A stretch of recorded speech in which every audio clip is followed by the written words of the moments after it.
अच्छा जी बच्चों, अब जो हम लोग स्टार्ट कर रहे हैं वो स्टार्ट कर रहे हैं आईए स्टडी एट, यानी कि इंटेंजिबल एसेट। इंटेंजिबल एसेट बेटा ये एक इम्पोर्टेंट टॉपिक है। इसमें से ना एग्जाम में एमसीक्यू बहुत सारी पूछता है। ठीक है। मतलब कि इसकी वर्थ है, मतलब ये 8 नंबर का भी इसमें से पूछा जा सकता है, यानी कि दो दो चार चार नंबर की आपसे दो एमसीक्यूज पूछ ले, या 3 नंबर की या 2 नंबर की, इस तरीके से आपसे एमसीक्यूज पूछ ले। तो इंटेंजिबल एसेट से भी एग्जामिनर काफी टेस्ट करता है। देखो, एक इंटेंजिबल एसेट तो हमने कैश जनरेटिंग यूनिट के अंदर पढ़ा, जैसे कि हमने गुडविल को पढ़ा। और एक इंटेंजिबल एसेट हम लोग यहाँ पे पढ़ रहे हैं बाकायदा तौर पे, इसका IS38 है। असल में ये जो इंटेंजिबल एसेट IS38 जो आप लोगों के लिए बनाया गया है, ये रिसर्च एंड डेवलपमेंट के लिए बनाया गया है। उस पर जाने से पहले हम यहाँ पे बात करेंगे इंटेंजिबल एसेट्स कौन कौन से होते हैं। इंटेंजिबल एसेट्स वो एसेट्स होते हैं क्योंकि आप सब बच्चों को पता है, जो कि फिजिकली एग्जिस्ट नहीं करते हैं, जिनको आप टच नहीं कर सकते हो, जिनको आप देख नहीं सकते हो, या जिनको आप छू नहीं सकते हो, वो आपके लिए क्या होते हैं, इंटेंजिबल एसेट्स होते हैं। ठीक है।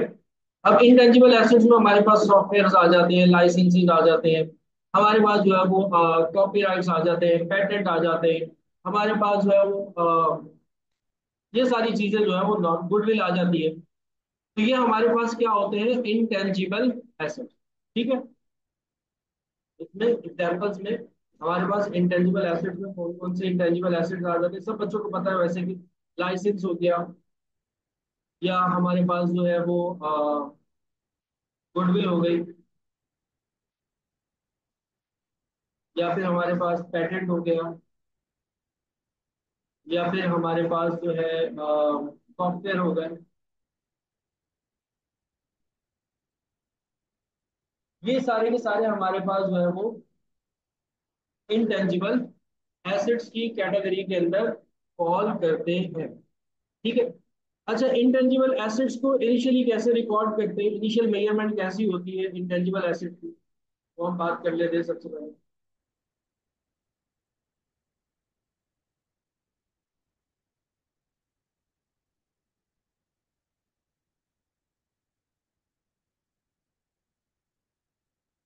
सर, इंटेंजिबल एसेट जो है वो इनिशियली मेजर होंगे एट कॉस्ट या ऑन कॉस्ट। ठीक है। इसको आप कैसे रिकॉर्ड करते हो, normally on cost he record कर रहे होते हो। ठीक है। जितने का आपको एसेट, जैसे सॉफ्टवेयर आपने परचेज किया, तो कितने का आपने उसको परचेज किया है, तो जितने का आपने परचेज किया होता है उस अमाउंट से आप क्या कर लेते हो, रिकॉर्ड कर लेते हो। या लाइसेंस है, या पेटेंट है, या कोई भी आपका इंटेंजिबल एसेट होता है, तो आप इनिशियली क्या रिकॉर्ड करते हो, ऑन कॉस्ट रिकॉर्ड। या फिर या फिर या फिर ऐसा भी हो जाता है कभी कभार कि कोई एसेट आप परचेज कर रहे होते हो और कुछ कॉस्ट आपको और इनकर्ड करनी पड़ती है, तो उस कॉस्ट को भी आप क्या कर लेते हो, ऐड कर लेते हो। जैसे हमने IS16 के अंदर पढ़ा है, जैसे कि कोई हमारे पास मिडिल मैन हो गया, उसको कमीशन देना पड़ गया उस एसेट को परचेज करने के लिए। मैं आपको अपने ऑफिस की एग्जांपल देता हूँ, छोटी सी एग्जांपल देता हूँ कि हमारा तो गवर्नमेंट का ऑफिस है। तो हम लोग एक सॉफ्टवेयर परचेज कर रहे थे, हमें HEC ने कहा था कि आप जो है वो, क्योंकि गवर्नमेंट का इदारा है, तो इस वजह से ज्यादा अपने ऑफिस की जो है वो डिस्कशन करता नहीं हूँ रिलेटेड टू अकाउंटिंग, क्योंकि बहुत ही नल्ले हैं माशाल्लाह से हम लोग। गवर्नमेंट के अंदर जो अकाउंटिंग होती है वो बिल्कुल इससे सेपरेट होती है, वहां पे कोई IAS या IFRS यूज नहीं होता। तो अब आकर जब हमारी एनुअली बजट मीटिंग होती है, तो उसके अंदर जो है वो हमें HEC ने पाबंद किया था कि आप जो है वो सॉफ्टवेयर पे आ जाओ। इससे पहले हम एक्सेल के ऊपर काम कर रहे थे। बहुत ही शर्म आती है ये बातें हमें बताते हुए स्टूडेंट्स को, क्या करें, लेकिन यार गवर्नमेंट जॉब है, पक्की नौकरी है, छोड़ तो सकते नहीं है। अच्छा, स्किल भी अच्छा है। तो हम क्या कर रहे थे, एक्सेल के ऊपर काम कर रहे थे। तो उसने कहा कि आप जो है वो एक सॉफ्टवेयर जो है वो परचेज करें और अपनी अकाउंटिंग जो है वो उसके अंदर शिफ्ट करें, और सॉफ्टवेयर के ऊपर अब आप काम किया करें, मैनुअल काम ना किया करें। तो चलो ठीक है, सॉफ्टवेयर को उसने रेकमेंड किया, आप ये सॉफ्टवेयर जो है वो परचेज कर लें। हम चले गए वो सॉफ्टवेयर परचेज करने के लिए। अब डायरेक्टली हम परचेज नहीं कर सकते, गवर्नमेंट के अंदर ये रूल है कि अगर डायरेक्टली आप परचेज करोगे, अगर किसी सॉफ्टवेयर कंपनी से मैं कोई सॉफ्टवेयर परचेज करता हूँ, तो मुझे पहले जो है वो पेमेंट करनी पड़ती है, और फिर सॉफ्टवेयर वो मेरे पास है। तो मुझे एक क्या किया, मैंने मिडल मैन को बीच में लिया, और उसने वो सॉफ्टवेयर जो है वो मुझे परचेज करके दिया और वो इंस्टॉल भी करके दिया। और उसके हवाले से हमने गाइड भी किया। तो ये जो मिडिल मैन की जो हमारे पास जो कॉस्ट थी, ये भी सॉफ्टवेयर की कॉस्ट में क्या हो जाएगी, ऐड। तो उसने, जैसे सपोज करो कि अगर 2 मिलियन का वो सॉफ्टवेयर था, और उसने 2 लाख रुपए जो है वो अपने कमीशन जो है वो चार्ज किया, तो वो सॉफ्टवेयर जो है वो हमें कितने का पड़ा, तकरीबन 22 लाख रुपए का पड़ा, यानी कि 2.2 मिलियन का पड़ा। तो मैंने उसकी कॉस्ट को, वो जो मिडिल मैन की कॉस्ट थी जो उसने कमीशन रखा था, तो उसको मैंने क्या कर लिया, ऐड कर दिया। तो आईएएस भी आपको ये कहता है, इनिशियल मेजरमेंट में अगर कोई कॉस्ट इस तरह की है, जो मिडिल मैन की कॉस्ट है, जिसको आप कह सकते हो, जैसे वहां पे लिखवाया था कि डायरेक्टली एट्रीब्यूटेबल कॉस्ट जो होती है, उसको आप क्या कर लेते हो, ऐड कर लेते हो। तो यहाँ पर भी आपने कॉस्ट या परचेज प्राइस,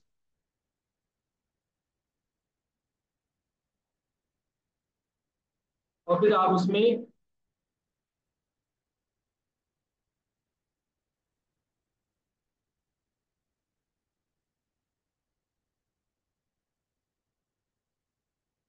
कॉस्ट को क्या कर लेते हो, ऐड कर लेते हो।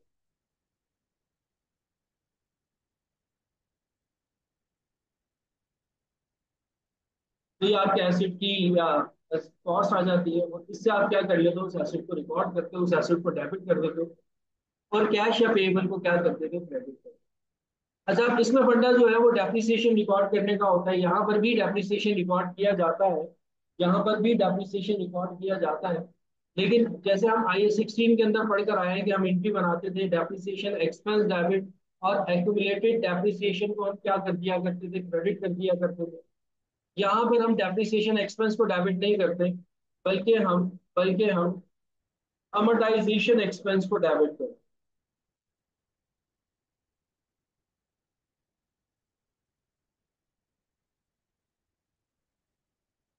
अमोर्टाइजेशन एक्सपेंस को हम क्या करते हैं, डेबिट करते हैं। और एक्यूमुलेटेड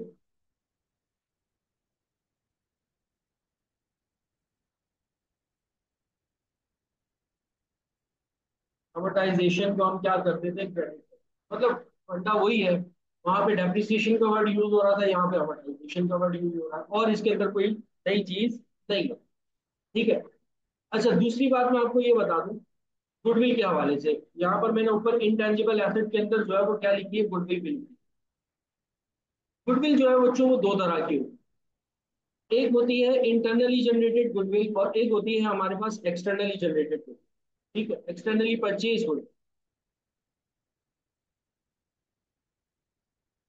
जी, अमोर्टाइजेशन एक्सपेंस को आप डेबिट करोगे, और एक्यूमुलेटेड अमोर्टाइजेशन को आप क्या कर दोगे, क्रेडिट। मतलब डेप्रिसिएशन के अल्टरनेटिव आप ये इनको, डेप्रिसिएशन कैलकुलेट वैसे ही होगा जैसे स्ट्रेट लाइन मेथड, जैसे आप IAS 16 के अंदर डेप्रिसिएशन को कैलकुलेट, सेम यहाँ पर भी आप डेप्रिसिएशन को उसी तरह से ही कैलकुलेट करोगे। लेकिन यहाँ पर डेप्रिसिएशन का वर्ड जो है वो IAS ने आपको रेकमेंड किया है कि डेप्रिसिएशन का वर्ड यूज नहीं करोगे, बल्कि अमोर्टाइजेशन का वर्ड।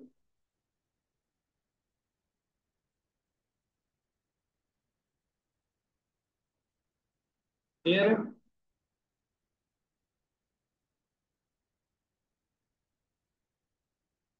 आगे चलो।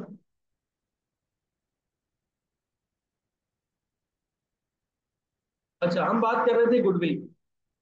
जो अब तक की जो बातें थी वो एग्जामिनेशन पॉइंट ऑफ व्यू से इतनी इंपॉर्टेंट नहीं थी। अब जो आहिस्ता आहिस्ता हम आगे चलेंगे वो ज्यादा इंपॉर्टेंट बात है, उनको आप लोगों ने मेमोराइज करना है।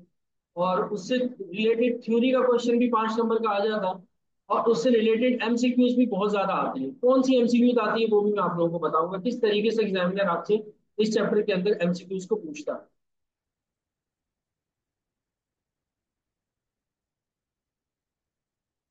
मेरा बेटा वही अमोर्टाइजेशन का मतलब वही है जैसे कि डेप्रिसिएशन का मतलब। ठीक है। जब आप अपने फिक्स एसेट को यूज करते हो, यूज करने से जो उसकी वैल्यू कम हो जाती है उसको हम डेप्रिसिएशन कहते हैं। तो सेम लाइक, अगर हम अपने इंटेंजिबल एसेट को यूज करते हो, यूज करने से जो उसकी वैल्यू कम होती है उसको हम अमोर्टाइजेशन कहते हैं। तो डेप्रिसिएशन और अमोर्टाइजेशन एक ही वर्ड है। यहाँ पर इंटेंजिबल एसेट के लिए हम उसको अमोर्टाइजेशन यूज करते हैं, और फिक्स एसेट के लिए, प्रॉपर्टी प्लांट एंड इक्विपमेंट के लिए हम उसको डेप्रिसिएशन यूज करते हैं। ठीक है जी।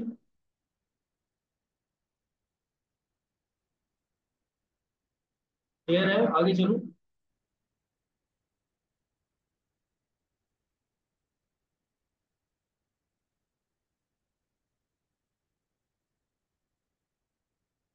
अच्छा, हम बात कर रहे थे गुडविल की। अब बेटा गुडविल जो है वो दो तरह की होती है।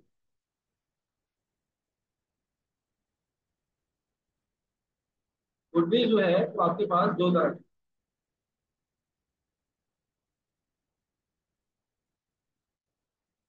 एक गुडविल होती है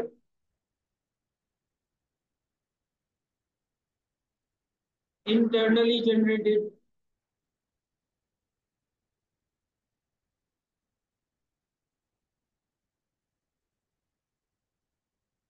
और एक गुडविल होती है एक्सटर्नली परचेज।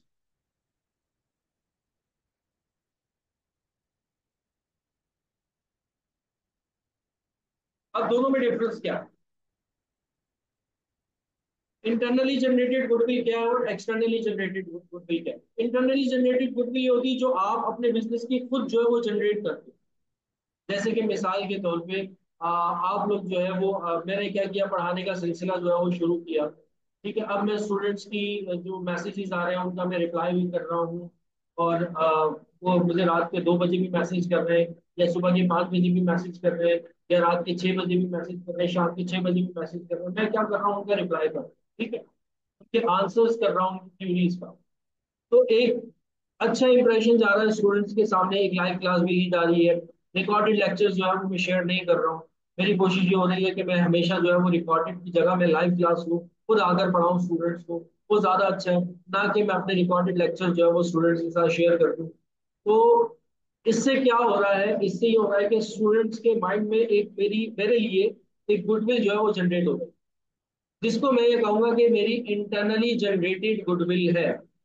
तो मेरी इंटरनली जनरेट तो खुद मेहनत कर रहा हूँ ना। अब ये जो इंटरनली जनरेटेड गुडविल होती है ना, देखो, एसेट एसेट की डेफिनेशन क्या होती है, मुझे एक बात बताओ। एसेट की डेफिनेशन क्या होती है?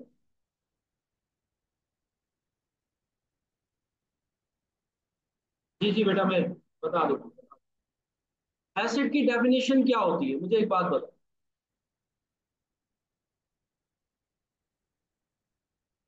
कोई बच्चा मुझे एसेट की डेफिनेशन बताओ।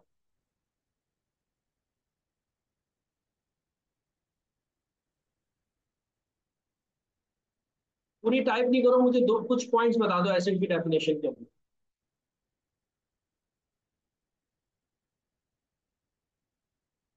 Acquired for future economic benefit, एक पॉइंट हो गया। ठीक है, और बिल्कुल सही बता रहा हूँ, बिल्कुल सही बता रहा हूँ। और वैल्यूएबल डेट अ पर्सन और अ कंपनी ओन्स, ठीक है, ठीक है। सईदा ने भी बड़ी अच्छी बात की।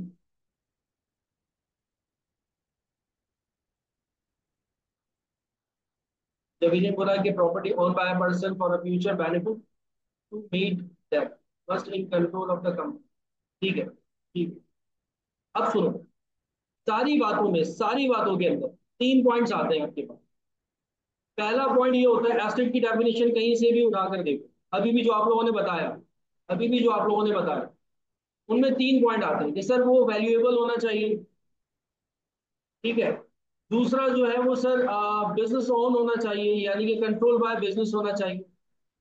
और उससे जो है वो फ्यूचर में हमें इकोनॉमिक बेनिफिट मिल रहा हो। ये तीन बातें जो है वो अगर किसी भी चीज के अंदर आ जाती है तो वो चीज हमारे लिए क्या बन जाती है, एसेट बन जाती है। कि सर वो क्या होना चाहिए, कि वो वैल्यूएबल होना चाहिए। दूसरा जो है वो हमारे पास जो है वो क्या होना चाहिए, हमारे कंट्रोल में होना चाहिए। और फ्यूचर में वो हमें क्या दे रहा हो, बेनिफिट दे रहा हो, तो वो सर वो हमारे लिए क्या होता है, एसेट। अब हम बात करते हैं कैन बी मेजर रिलायबली। ये जैनब ने बड़ी जबरदस्त बात की, can be measure reliably asset की क्वालिटी। जैसे कि मैं आपको कह रहा हूं कि वैल्यूएबल हो, वैल्यूएबल का मतलब क्या है, can be measure reliably, can be measure reliably, हम उसको मेजर कर सकते हो। पहली तो बात ये है। फिर वो आपके पास क्या हो, कंट्रोल में हो। फिर उसके बाद उससे आपसे फ्यूचर इकोनॉमिक बेनिफिट मिल रहा हो। ये तीन बातें जो है आपके एसेट के लिए जरूरी है। आपको पलट पलट के अल्फाज बदल बदल के बातें ये तीन ही निकलती हैं एसेट के अंदर। अब देखो इंटरनली जनरेटेड गुडविल के साथ क्या होता है। सही है, कंट्रोल होती है, कंट्रोल बाय ऑनर होती है, ठीक है, मेरे अपने कंट्रोल में है ना। मैं आपको मैसेजेस का रिप्लाई कर रहा हूँ, और मैं क्लासेस ले रहा हूँ, मैं हैंडआउट्स प्रोवाइड कर रहा हूँ, मैं नोट्स प्रोवाइड कर रहा हूँ, फिर मैं रिकॉर्डेड लेक्चर भी आप लोगों को साथ में जो है वो दे रहा हूँ, ठीक है। तो मतलब बहुत सारी बातें हैं। तो और इससे इससे मुझे फ्यूचर में इकोनॉमिक बेनिफिट मिलेगा, ठीक है। आप लोग जो बच्चे, जितने भी बच्चे पढ़ रहे हो, और नेक्स्ट टाइम आप लोग पढ़ो, आप लोगों से कोई सजेशन लेगा कि हमें एफएससीआर जो है वो किससे पढ़ना चाहिए, और ज्यादातर मेरे ख्याल में जो आप लोग बच्चे यहाँ पर पढ़ने के लिए आए होंगे वो किसी न किसी के सजेशन से ही आए होंगे कि सर हुदैफा है वो थोड़ा बहुत अच्छा पढ़ा लेते हैं। तो इससे मुझे फ्यूचर में क्या हो रहा है, बेनिफिट हो रहा है। अगर हम इंटरनली जनरेटेड गुडविल की बात करें तो बिजनेस ऑन होती है, मेरी अपनी जाती गुडविल है, ठीक है। और साथ साथ साथ साथ क्या हो रहा है, साथ साथ ये भी हो रहा है कि मुझे फ्यूचर में वो क्या दे रहा होगा, इकोनॉमिक बेनिफिट दे रहा होगा, लेकिन रिलायबली मेजर नहीं है। अब जो मैं कॉस्ट इस गुडविल को जनरेट करने के लिए लगा रहा हूं, वो कॉस्ट कितनी है उसको मैं मेजर नहीं कर सकता। मतलब कि ये जो मैसेजेस की कॉस्ट है या जो लाइव क्लासेस की कॉस्ट है, टाइम टू टाइम जो है वो रिप्लाई करना है, इसको मैं मेजर नहीं कर सकता ना। तो इस वजह से IS 38 आपको ये कहता है कि जो आपकी इंटरनली जनरेटेड गुडविल है उसको आप रिकॉर्ड नहीं करोगे।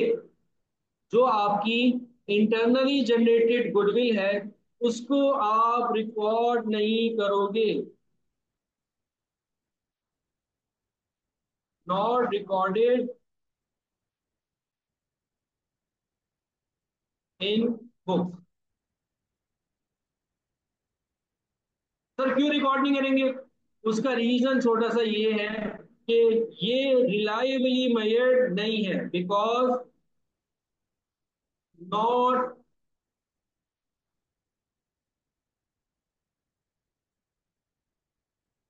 रिलायबली मेजर्ड, ठीक है। इसके हम वैल्यू लगा ही नहीं सकते, तो इसको हम रिकॉर्ड नहीं कर सकते।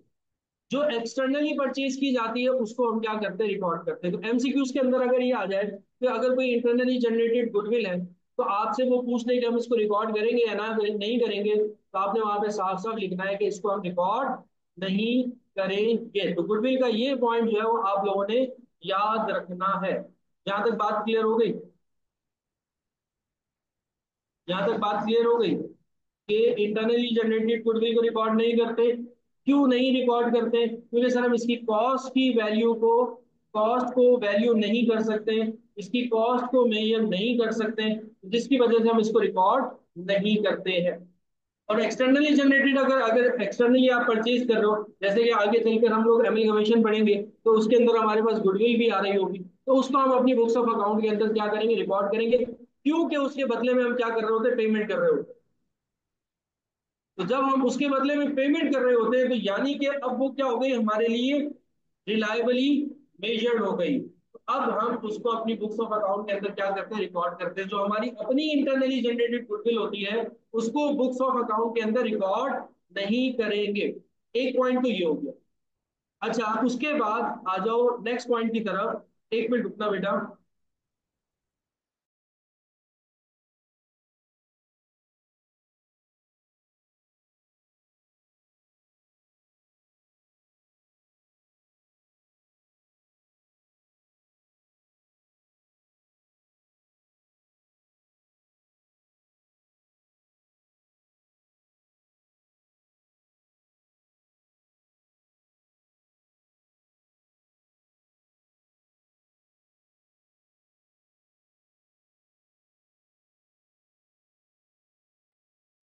अच्छा जी।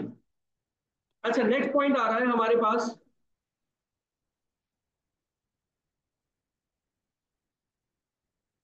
Research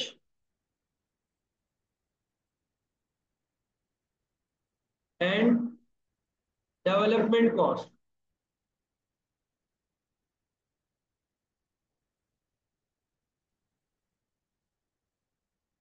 research and development cost, ये मोस्ट इंपॉर्टेंट पॉइंट है बेटा। इस IS 38 का समझ लो कि दिल है जो एग्जामिनर टेस्ट करता रहता है कि आपकी हार्ट बीट कैसी है। रिसर्च एंड डेवलपमेंट कॉस्ट से लाजमी लाजमी लाजमी 100% कह रहा हूँ, 100% कह रहा हूँ, उसमें से क्वेश्चन आता ही है। MCQs आएगी या फिर आपसे वो थियोरेटिकल पॉइंट पूछ लेगा। रिसर्च एंड डेवलपमेंट कॉस्ट, देखो बेटा, कोई भी एसेट कोई भी एसेट जैसे कि अब जो है जमाना जो है वो चेंज हो रहा है। खास तौर पे कोविड के बाद से चीजें जो है वो हमारे पास बहुत ज्यादा जो है वो चेंज हो चुकी है। हम लोग जो है वो टेक्नोलॉजी की तरफ जा चुके हैं। अगर आप यहाँ पर इससे ये अंदाजा लगा लो, दुनिया की जो सबसे ज्यादा बड़ी कंपनी जिसको आप कह लो जिनका मार्केट के अंदर सबसे ज्यादा शेयर हो, तो हमारे पास जितनी भी कंपनीज हैं वो टेक्नोलॉजी से ही रिलेटेड है। भले आप वो फेसबुक ले लो, ठीक है, या आप एप्पल ले लो, या आप जो है वो amazon ले लो, या फिर आप जो है जितनी भी कंपनीज अगर आप देख लो, टॉप 5 भी कंपनीज देख लो ना, तो वो सारी की सारी कंपनीज ऐसी होंगी जो कि टेक्नोलॉजी से रिलेटेड है। अब जितनी भी कंपनीज टेक्नोलॉजी से रिलेटेड है, उनको ये फेस करना पड़ता है रिसर्च एंड डेवलपमेंट कॉस्ट, कि वो जब भी अपनी प्रोडक्ट मार्केट के अंदर इंट्रोड्यूस करती है, उससे पहले क्या होता है, रिसर्च होती है और फिर क्या होता है, डेवलपमेंट होती है। तो यहाँ पर इंटेंजिबल एसेट के अंदर हमारे पास रिसर्च एंड डेवलपमेंट कॉस्ट भी जो है वो फेस करना पड़ता है। मैं बता रहा हूँ दोबारा से कि अब जमाना जो है वो आप लोगों का क्या हो चुका है, चेंज हो चुका है। पहले ये हुआ करता था जिस तरह की प्रोडक्ट थी उसी तरह से हम बना करके आगे जो है वो सेल कर दिया करते थे। लेकिन अब टेक्नोलॉजी जो है वो काफी ज्यादा इम्प्रूव करती जा रही है, तो अब बाकायदा तौर पे कंपनीज के अंदर इस तरह के डिपार्टमेंट्स होते हैं रिसर्च एंड डेवलपमेंट के, जो क्या कर रहे होते हैं, रिसर्च और डेवलपमेंट कर रहे होते हैं। तो यहाँ पर बहस आती है कि रिसर्च एंड डेवलपमेंट कॉस्ट को हमने किस तरीके से किस तरह से दिखाना है। आया कि रिसर्च एंड डेवलपमेंट कॉस्ट को हम अपना एसेट दिखाएंगे, या फिर रिसर्च एंड डेवलपमेंट कॉस्ट को हम अपना एक्सपेंस दिखाएंगे। तो यहाँ पर IS आपको ये कहता है कि इसको दो हिस्सों में आपने क्या करना है, डिवाइड कर देना है। एक रिसर्च कॉस्ट को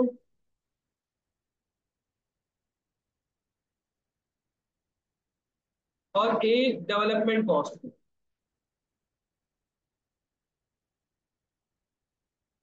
आपने आपने रिसर्च एंड डेवलपमेंट कॉस्ट को दो हिस्सों में क्या करना है, डिवाइड करना।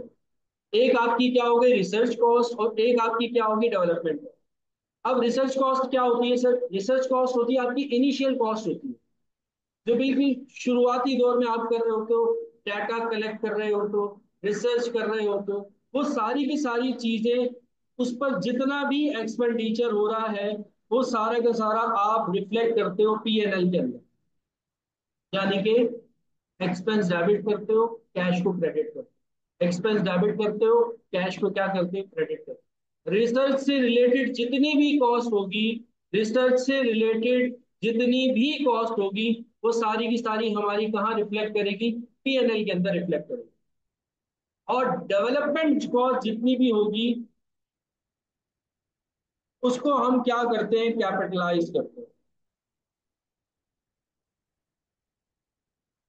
मैंने आपको बात बताई कि रिसर्च एंड डेवलपमेंट की कॉस्ट हमारे पास जो है वो IS 38 के अंदर पूछी जाती है। मैं आप लोगों को बता दूं, तो रिसर्च से रिलेटेड जितनी भी कॉस्ट होगी हमारे पास, जितने भी पॉइंट्स होंगे, मैंने जैसे आपको कहा कि IS 40 और 36 38 के MCQs करेंगे, तो हमारे पास ये रिसर्च कॉस्ट खुल के सामने आएगी कि रिसर्च कॉस्ट में कौन कौन सा हो सकता है। अभी के लिए समझ लो कि इनिशियली जितनी भी हम कॉस्ट इनकर्ड कर रहे होते हैं वो हमारी क्या होती है, रिसर्च कॉस्ट।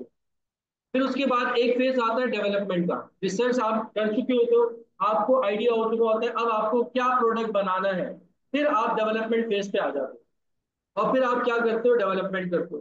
तो डेवलपमेंट की जितनी भी कॉस्ट होती है IS 38 आपको ये कहता है कि आपने उसको क्या करना है, कैपिटलाइज करना है।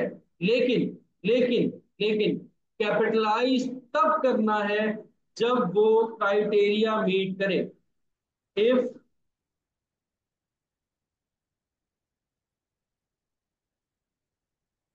क्राइटेरिया मीट, रिसर्च कॉस्ट तो कहाँ जाएगी, हमारी P&L के अंदर जाएगी। डेवलपमेंट कॉस्ट जितनी भी होगी उसको हम क्या करेंगे, कैपिटलाइज करेंगे, उस एसेट के अंदर हम क्या कर देंगे, ऐड कर देंगे। लेकिन लेकिन क्राइटेरिया क्या होना चाहिए, मीट होना चाहिए। अब वो क्राइटेरिया क्या है, ये एग्जामिनर के फेवरेट 5 से 6 पॉइंट्स है जो एग्जामिनर आपसे पूछता ही पूछता है। वो वन बाय वन मैं आप लोगों के सामने लिख रहा हूँ, उसको मैं समझाता भी रहूँ। Point number 1, point number 1,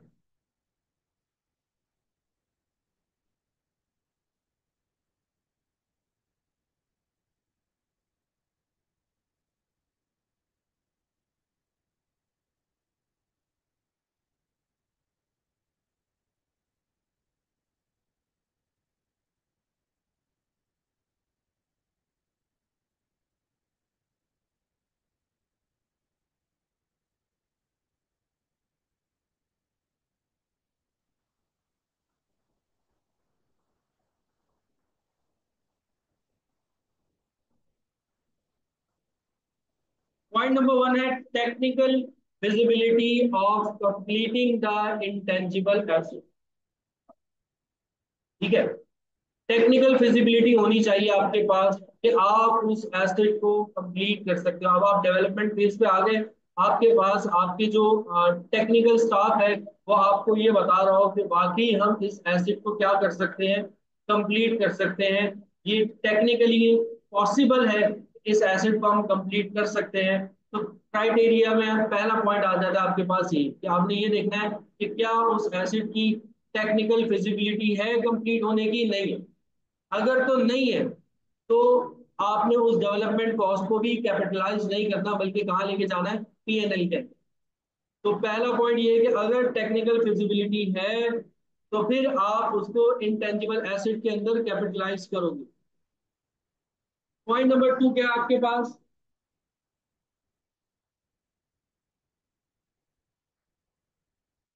intention to complete.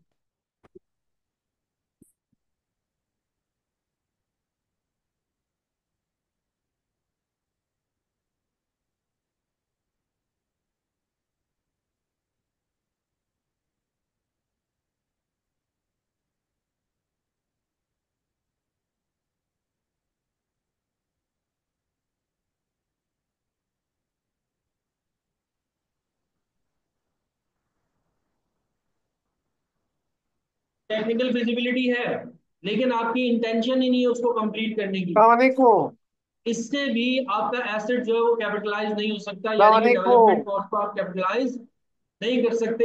हाँ, अगर वाल आपकी तबराजी डॉक्टर इंटेंशन साहब है, जरूर मिला है। टेक्निकल फिजिबिलिटी है कि आप जी उसको जी जी। कंप्लीट कर सकते हो और इंटेंशन आप भी है, कना हाँ मैंने इसको कंप्लीट करना है, तो फिर आप उसको क्या करते हो, माओ तो कैपिटलाइज मैसेज करते हो। कटा मां की यहाँ जब पर ऑडिटर अल्तमश देख लेता है, जैसे सपोज डेट करो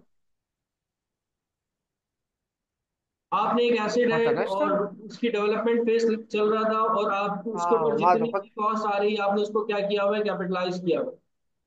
लेकिन जब आपका एक्सटर्नल ऑडिट होगा और जब एक्सटर्नल ऑडिट के डॉक्टर अंदर ऑडिटर ये आके जो देखता है कि सामा साल 1.5 साल हो गया है ता मैसेज और होने आपने इस का एसेट को तमा जब ऐसे निकले ही ले जो है वो बिल्कुल छोड़ रखा है, इसके ऊपर कोई काम नहीं हो रहा है, तो इसका मतलब ये है कि आपकी इंटेंशन नहीं है इसको कंप्लीट करना। तो फिर ऑडिटर एक ऑब्जेक्शन क्रिएट करता है कि आप थोड़ा सा अब इसकी कसूर के कॉस्ट को बयान है। जितनी आपने कैपिटलाइज की है उसको आपने हाँ कैपिटलाइज नहीं करना, कि आपकी इंटेंशन नजर ही नहीं आ मतलब रही। इंटेंशन क्यों नजर नहीं आ रही, क्योंकि आपने साल 1.5 साल हो गया उसके ऊपर कोई डेवलपमेंट ही नहीं की है, उसके ऊपर आप कोई काम ही नहीं कर रहे हो। ठीक है, पला बराजी पहले मना सिलेबस मां तो कोर्स आप सब लोगों ने पढ़ लिया, चाह रहा उसको हूँ कंप्लीट तेरे कर लिया, लेकिन 4 महीने हो गए, 6 महीने हो गए, पेपर में या एग्जाम में अपेयर नहीं हो रहे, तो इसका मतलब क्या है कि इंटेंशन नहीं है आप लोगों की उसको कंप्लीट करने की। उस्मान हाँ। भाई अपना साउंड ऑफ कर दो, मैं कर देता हूँ उस्मान भाई का साउंड ऑफ।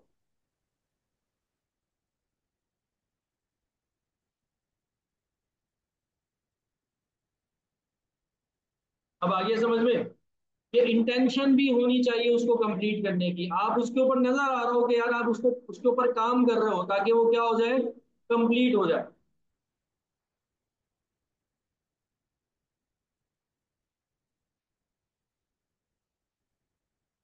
पहला पॉइंट बेटा मैंने ये बताया कि टेक्निकल फिजिबिलिटी होनी चाहिए, कि आपके जो टेक्नीशियन है या टेक्निकल स्टाफ है वो आपको ये बता रहे हैं कि हाँ हम इसको कंप्लीट कर सकते हैं। दूसरा पॉइंट मैंने आपको ये बताया कि आपकी इंटेंशन भी हो उसको कंप्लीट करने की। ऐसा ना हो कि आपने उसको छोड़ रखा हो, साल हो गया, 1.5 साल हो गया, 2 साल हो गया, आप उस प्रोडक्ट के ऊपर कोई काम ही नहीं कर रहे हो, तो इसका मतलब आपकी इंटेंशन नहीं है उसको कंप्लीट करने की। तो दूसरा पॉइंट मैंने आपको ये बताया कि इंटेंशन भी हो उसको कंप्लीट करने की। थर्ड पॉइंट ये है,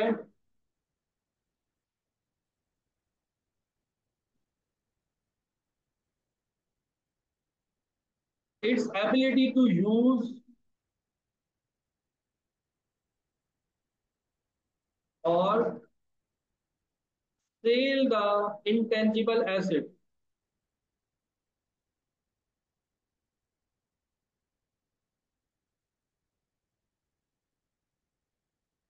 डेवलपमेंट कॉस्ट को कैपिटलाइज करने के लिए आपके पास थर्ड पॉइंट आ जाता है कि आपके पास एबिलिटी भी हो कि जब वो प्रोडक्ट कंप्लीट हो जाए तो आप उसको यूज भी कर सको, या आप अगर उसको सेल करने के लिए उस प्रोडक्ट को बना रहे हो तो आप उसको सेल भी कर सको।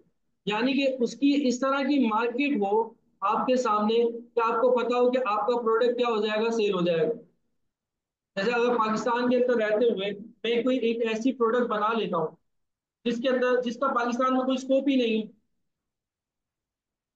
और मैं उसके ऊपर काम कर रहा हूँ और उसकी कॉस्ट को, उसकी डेवलपमेंट कॉस्ट को कैपिटलाइज भी कर रहा हूँ, तो यहाँ पर ऑडिटर मुझे रोकता है कि यार रुको क्या बना रहे हो। मैं बोल रहा हूँ ये ऐसी चीज बना रहा हूँ, बोलता है देखो मार्केट है इसकी, क्या मार्केट में वो इजीली सेल हो जाएगी। तो बोलता हूँ नहीं मार्केट तो है नहीं। तो ऑडिटर बोलता है क्यों बना रहे हो भाई इसको, और अगर बना भी रहे हो तो इसको कैपिटलाइज क्यों कर रहे हो जब इसकी मार्केट ही नहीं है। यानी कि फ्यूचर इकोनॉमिक बेनिफिट ही नहीं है आपको जब इससे, ना आप इसको यूज कर सकते हो ना आप इसको सेल कर सकते हो, तो फिर इसकी कॉस्ट को आप कैपिटलाइज नहीं करोगे बल्कि कहाँ लेके जाओगे, पीएनएल के अंदर लेके जाओगे।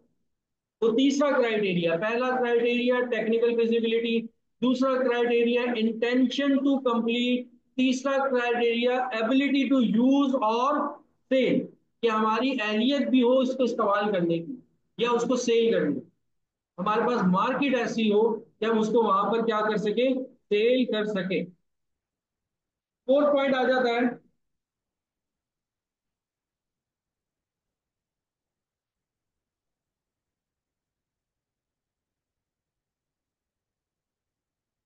How the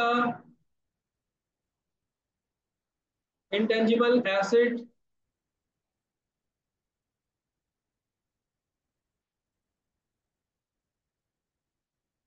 will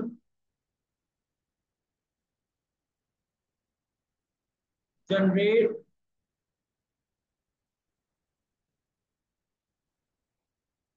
probable future economic benefit. वही बात हो गई जो मैंने आप लोगों को पहले बताई। भाई यहाँ पर आपको ये भी पता हो कि ये इंटेंजिबल एसेट आपको फ्यूचर के अंदर क्या देगा, इकोनॉमिक बेनिफिट देगा, तभी आप उसको क्या करोगे, कैपिटलाइज करोगे। क्योंकि एसेट की शर्त ही यही है कि वो आपको क्या दे रहा हो, फ्यूचर में इकोनॉमिक बेनिफिट दे रहा है। अगर वो आपको प्रोबेबल फ्यूचर इकोनॉमिक बेनिफिट आपको एस्टिमेट ही नहीं कर पा रहे कि वो आपको कितना प्रॉफिट देगा, किस, इसको ऑडिटर कैसे एग्जामिन करता है, इसको ऑडिटर किस तरह से एग्जामिन करता है कि जब आप उससे बात करते हो ना कि ये जो है वो हमें फ्यूचर में इकोनॉमिक बेनिफिट देगा, तो वो आपसे बजट रिपोर्ट बनवाता है, फोरकास्टिंग रिपोर्ट बनवाता है, तो मुझे बनाकर दिखाओगे फ्यूचर में आपको किस तरह से और कितना बेनिफिट देगा, प्रोबेबल बेनिफिट कितना आपको देगा। तो आप उसको एक्सप्लेन भी कर सकते हो कि हाँ भाई ये प्रोडक्ट जो है वो हमें फ्यूचर के अंदर जाकर इस तरह से इतना प्रॉफिट दे सकता है। फिफ्थ में आपके पास पॉइंट आ जाता है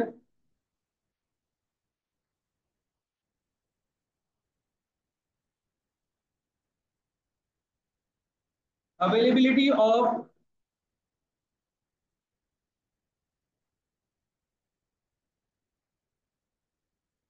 adequate technical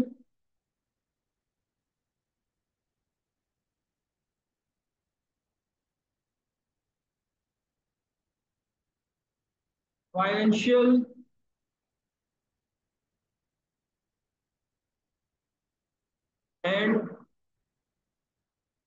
other resources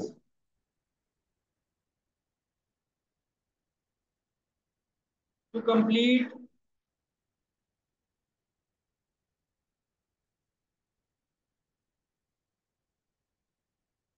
the development.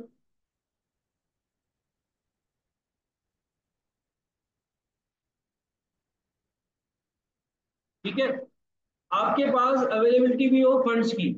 जैसे कि आप लेट सपोज आपकी कंपनी जो है वो, आपकी कंपनी का अथराइज कैपिटल जो है वो सपोज कर लेते हैं कि 1 मिलियन है।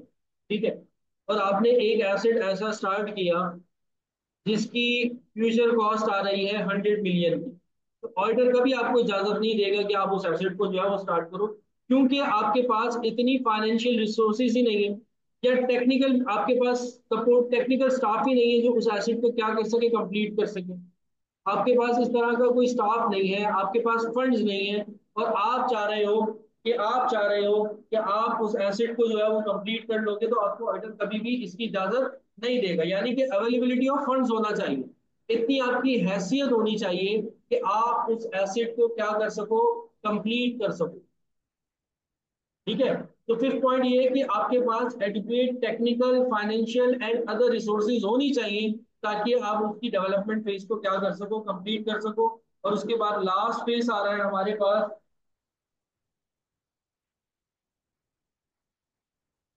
Its ability to measure reliably the expenditure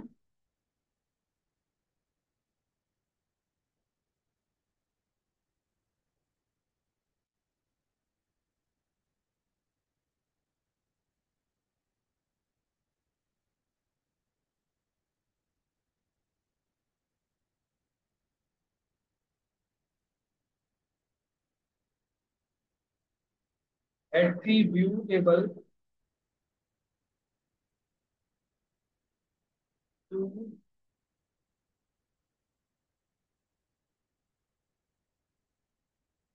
intangible asset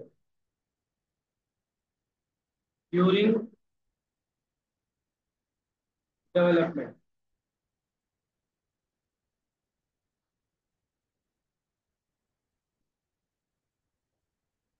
मतलब जो भी एक्सपेंडिचर्स हो रहे हैं, आप उनको कैलकुलेट कर सको, रिलायबली उनको कैलकुलेट कर सको, जो हमारे एसेट का पॉइंट भी था। तो ये 6 पॉइंट्स ऐसे हैं जिसको अगर आप कंप्लीट कर लेते हो, तो ये हमारे एसेट का डेवलपमेंट कॉस्ट को कैपिटलाइज करने का ट्राई। अच्छा भाई, 6 पॉइंट्स जो है वो हम लोगों ने डिस्कस किए थे कि डेवलपमेंट के अंदर कौन कौन सी डेवलपमेंट कॉस्ट जो है वो कब हम इसको रिकॉग्नाइज करते हैं और कैपिटलाइज करते हैं। तो उसमें हमने 6 पॉइंट्स को डिस्कस किया था। जो क्राइटेरिया था हमारा, IS 38 हमें बता रहा है कि टेक्निकल फिजिबिलिटी होनी चाहिए। किसी भी डेवलपमेंट कॉस्ट को कैपिटलाइज करने के लिए आपके पास टेक्निकल फिजिबिलिटी हो, आपका टेक्निकल स्टाफ आपको कह रहा हो कि हम एसेट को कंप्लीट कर सकते हैं, आपकी इंटेंशन होनी चाहिए। आपकी इंटेंशन होनी चाहिए, आपकी मतलब इंटेंशन का मतलब ये है कि आप चाह रहे हो उस एसेट को कंप्लीट करना। आपके पास उस एसेट को यूज करने की या सेल करने की एबिलिटी होनी चाहिए। ठीक है, फिर उसके बाद जो है हमने ये कहा था कि हमारे पास जो है वो एसेट जो है वो हमें प्रोबेबल फ्यूचर इकोनॉमिक बेनिफिट भी दे रहा हो। ठीक है, हमारे पास एक अंदाजा लगा सकते हो कि हाँ ये एसेट हमें फ्यूचर में बेनिफिट भी देगा। इसके अलावा जो है वो हमारे पास एडिक्वेट फाइनेंशियल और अदर रिसोर्सेज होने चाहिए, ताकि हम उस एसेट को कंप्लीट भी कर सकें। और फिर उसके बाद उसकी एसेट की कॉस्ट को हम जो है वो रिलायबली मेजर कर सकें। ठीक है, मतलब जितनी कॉस्ट हमारी इंकर्ड हो रही है हम उसको रिलायबली मेजर कर सकें, तभी हम क्या कर सकते हैं, तभी हम क्या कर सकते हैं, उस एसेट की कॉस्ट को कैपिटलाइज कर सकते हैं। इन 6 पॉइंट में से कोई एक भी पॉइंट अगर मीट नहीं होता, तो मतलब क्राइटेरिया मीट नहीं होता, और फिर हम उसकी कॉस्ट को कैपिटलाइज नहीं कर सकेंगे, बल्कि हम उस कॉस्ट को कहाँ लेके जाएंगे, statement of profit and loss के अंदर, जहां पर हम बाकी एक्सपेंडिचर्स को शो कर रहे हैं। यहाँ तक बात क्लियर हो गई सबको? यहाँ तक ये जो हम लोगों ने पढ़ा था, मेरे ख्याल में इसमें से कोई पॉइंट अगर किसी को कुछ पूछना हो तो मुझसे पूछो। सबको क्लियर है? सबको क्लियर है?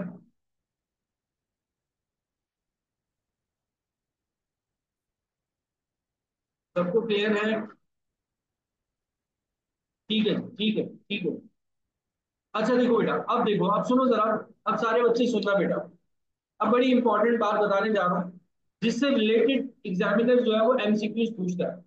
एग्जामिनर क्या करता है? एग्जामिनर एक तो ये जो 6 पॉइंट्स है ना, ये जो 6 पॉइंट्स है वो आपसे पूछ रहा हो थ्योरी के अंदर, अगर वो पूछता है। और दूसरा वो आपसे क्या पूछ रहा होता है कुछ एमसीक्यूज के अंदर, वो क्या पूछ रहा होता है जरा सुनो।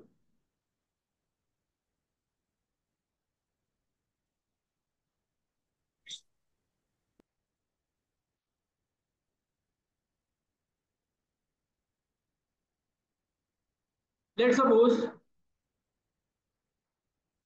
जनवरी 1 है हमारे पास 2021, ठीक है। और फिर उसके बाद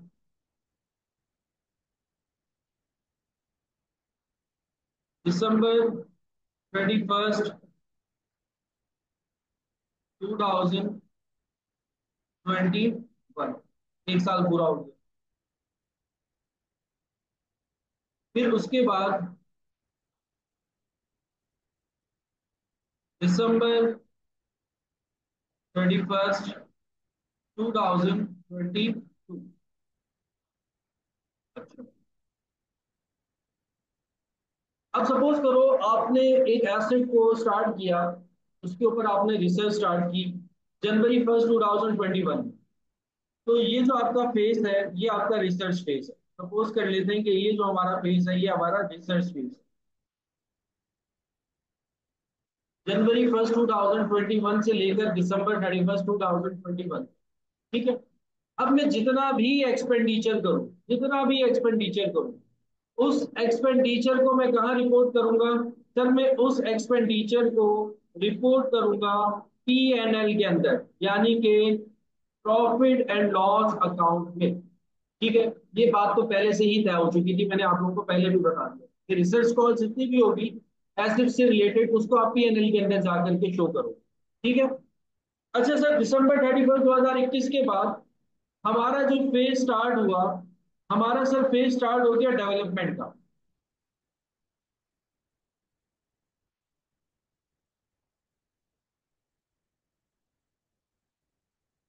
हमारा जो फेज स्टार्ट हुआ वो स्टार्ट हुआ डेवलपमेंट का, यानी कि January 1 2022 में हम डेवलपमेंट फेज पर आ चुके थे।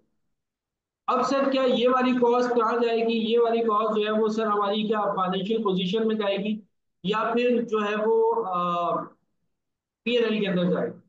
अब आपने ये देखना है कि आपका क्राइटेरिया कब मीट हो रहा है। डेवलपमेंट स्टेज तो आपका स्टार्ट हो गया, लेकिन क्या पता उसके अंदर आपका क्राइटेरिया मीट ना हो। सपोज करो कि आपका क्राइटेरिया मीट हो रहा है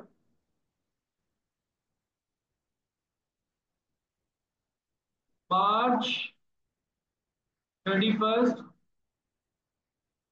2022 में। आपने यहां पर आकर के आपने यहां पर आकर के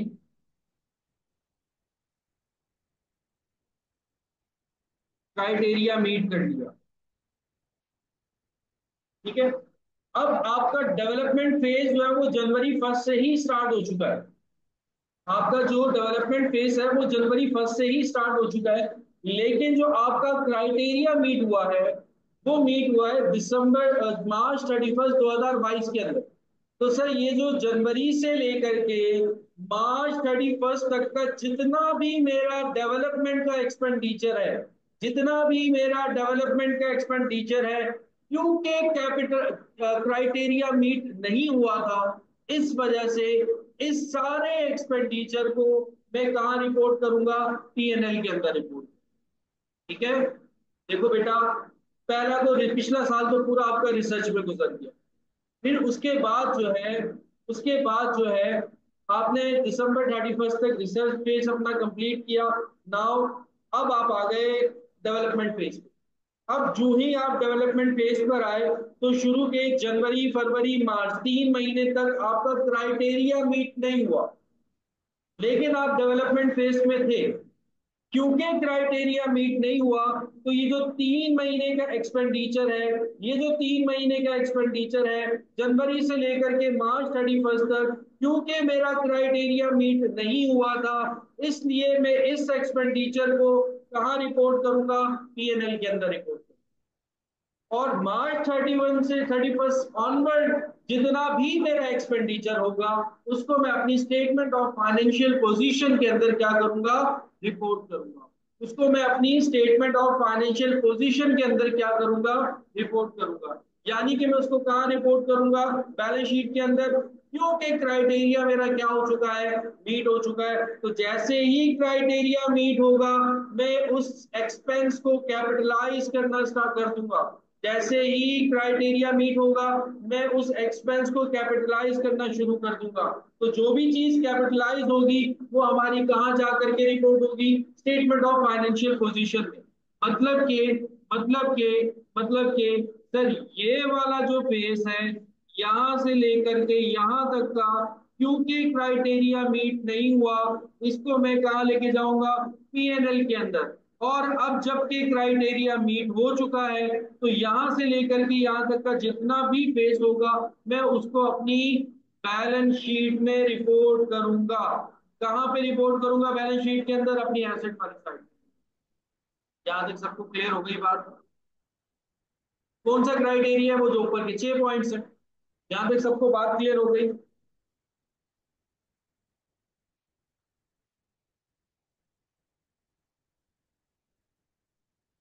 ठीक है जी। अब एक और अहम पॉइंट सुन लो। अब एक और अहम पॉइंट सुन लो सारे बच्चों। अब अहम पॉइंट क्या है? एक मिनट, एक मिनट, एक मिनट, बड़ी इंपॉर्टेंट कॉल है।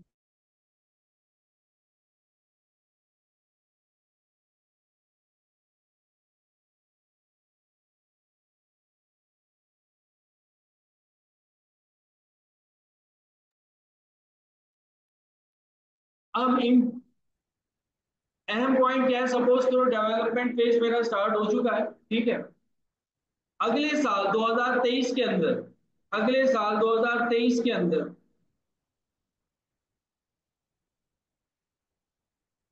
जून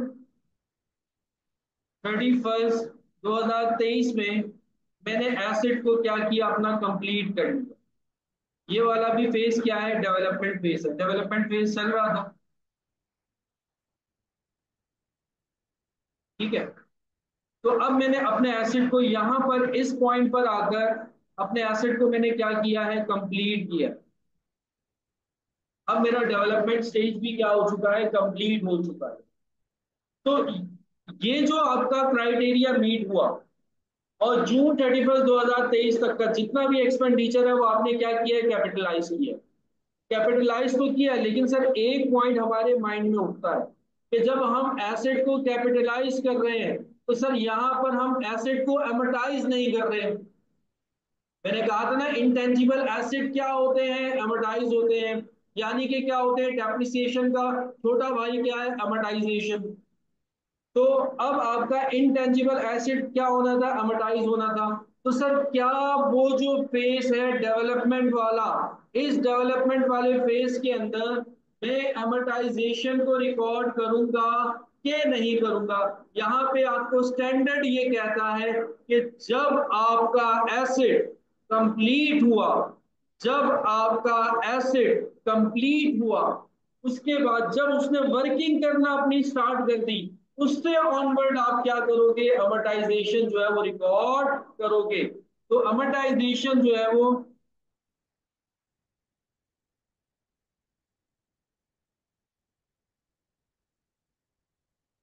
आफ्टर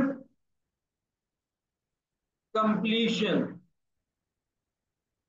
याद रहे। अब आप जो लेट सपोज December 31 2023 का जो अमोर्टाइजेशन एक्सपेंस रिकॉर्ड करोगे, वो सिर्फ और सिर्फ 6 महीने का रिकॉर्ड करो। अमोर्टाइजेशन एक्सपेंस जो रिकॉर्ड करोगे, वो सिर्फ और सिर्फ जो है वो 6 मंथ्स का रिकॉर्ड करोगे, क्योंकि बिफोर जून आपका एसेट कंप्लीट नहीं हुआ था, आपका एसेट वर्किंग कंडीशन में नहीं आया था। तो उससे पहले का जितना भी एक्सपेंडिचर है वो कैपिटलाइज तो होगा लेकिन अमर्टाइज नहीं होगा। जितना भी एक्सपेंडिचर है, जब आपका एसेट कंप्लीट हो गया, जब आपका एसेट जो है वो कंप्लीट हो गया, तो कंप्लीट होने के बाद उस पर अमोर्टाइजेशन जो है वो स्टार्ट होगी। उससे पहले अमोर्टाइजेशन नहीं होगी। कैपिटलाइजेशन तो चलती रहेगी लेकिन अमोर्टाइजेशन नहीं होगी। तो एक पॉइंट आप लोगों को ये भी बताना था मैंने। यहां तक क्लियर हो गई बात? तो इस पूरे चार्ट के अंदर जो मैंने आप लोगों को एक साफ सुथरा खूबसूरत सा जो है वो चार्ट मैंने बना के दिया है, इसमें बहुत सारे पॉइंट्स हैं। पहला पॉइंट, रिसर्च कॉस्ट जितनी भी है पीएनएल के अंदर जाएगी। दूसरा पॉइंट कि डेवलपमेंट फेज अगर हमारा स्टार्ट हो भी गया है लेकिन अगर क्राइटेरिया मीट नहीं कर रहा, तब भी कहां लेके जाओगे? पीएनएल के अंदर। तीसरा पॉइंट ये हुआ कि जहां से हमारा क्राइटेरिया मीट हुआ उसके बाद जो भी मैं एक्सपेंडिचर करूंगा उसको मैं कैपिटलाइज करूंगा, यानी कि बैलेंस शीट में लिखेगा। लेकिन लेकिन अमोर्टाइजेशन नहीं करूंगा। लेकिन अमोर्टाइजेशन नहीं करूंगा। जहां मेरा एसेट कंप्लीट हो गया, अब मैं उसकी अमोर्टाइजेशन स्टार्ट करूँ। और अमोर्टाइजेशन कहां जाएगी? पीएनएल के अंदर जाएगी, जैसे डेप्रिसिएशन जाती है। यहां तक सब बच्चों को बात क्लियर हो गई? यहां तक किसी का कोई सवाल, कोई मसला, कोई परेशानी? सबको क्लियर है? ठीक है, अब आगे चलते हैं हम कुछ एमसीक्यूज की तरफ।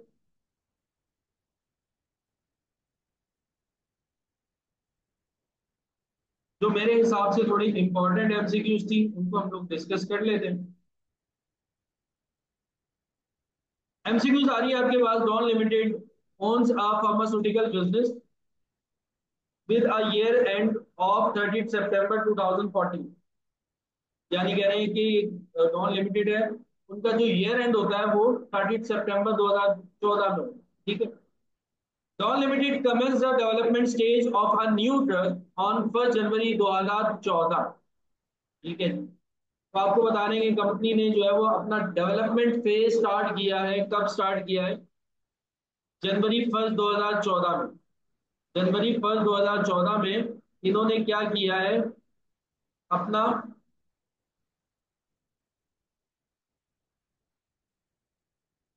डेवलपमेंट फेज जो है वो स्टार्ट किया। ठीक है जी, ये तारीख अपने माइंड में रखिएगा। अच्छा, फिर उसके बाद कह रहे हैं कि ₹40,000 per month was incurred until the project was complete on June 30 2014।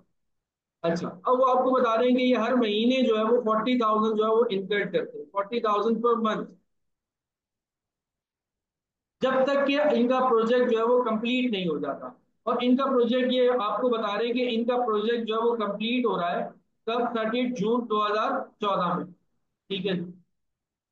when the drug went into immediate production। ठीक है, वो कह रहे हैं कि आप जो है वो ड्रग इनकी प्रोडक्शन के लिए यूज होगी। The directors become confident of the project success on March 1 2014। वो कह रहे हैं कि देखो, अब इसमें देखो डेट्स के अंदर ही उलझा रहा है। पहली डेट उसने कहा कि जनवरी 1 2014 के अंदर इतना इनका डेवलपमेंट फेज स्टार्ट हुआ है। अब ये अपने दिमाग में रखना बेटा, सारे बच्चे सुनना, ये वाली इंपॉर्टेंट एमसीक्यूज है बेटा। सुनो सारे बच्चे, देखो वो आपको बता रहे हैं कि जनवरी 1 2014 के अंदर उन्होंने अपना डेवलपमेंट फेज स्टार्ट किया। ठीक है। तो वो कह रहे हैं कि इनका एसेट जो कंप्लीट होगा वो कब कंप्लीट होगा? June 30 2014 में। यानी कि 6 महीने में इनका एसेट क्या हो रहा है? कंप्लीट हो रहा है। 6 महीने में इनका एसेट क्या हो रहा है? कंप्लीट हो रहा है। अच्छा, फिर उसके बाद इन्होंने आपको ये बताया कि डायरेक्टर कॉन्फिडेंट कब हुए? डायरेक्टर कॉन्फिडेंट कब हुए हैं? वो कह रहे हैं कि the directors become confident of the project success on 1 March 2014। Director जो कॉन्फिडेंट हो रहे हैं कि हाँ भाई हम अब इस प्रोजेक्ट को कंप्लीट कर सकते हैं। वो कब कर सकते हैं? March 1 2014 में जाकर के डायरेक्टर जो है वो कॉन्फिडेंट। देखो, अब इसके अंदर जनवरी 1 2014 में प्रोजेक्ट जो है वो क्या हुआ है, स्टार्ट हुआ है। डायरेक्टर कंफर्म कब हुए सर? मार्च 1 2014 के अंदर हमारे डायरेक्टर क्या हो चुके हैं, कंफर्म हो चुके हैं। हाँ भाई, इसको कंफर्मेशन आ गई है। कंफर्मेशन आने का मतलब ये है कि क्राइटेरिया मीट हो गया है। क्राइटेरिया मीट हो गया है 1 मार्च 2014 में। अच्छा, फिर उसके बाद सर इन्होंने अपने एसिड को कंप्लीट कब किया? सर इन्होंने अपने एसिड को कंप्लीट कर लिया है जून 30 2014 में। अच्छा, इनका फाइनेंशियल ईयर कब से कब तक का है? सर इनका फाइनेंशियल ईयर जो है वो सितंबर 30 2014 में इनका ईयर एंड होता है। ठीक है। अब देखो आगे रिक्वायर्ड में उन्होंने क्या बोला है।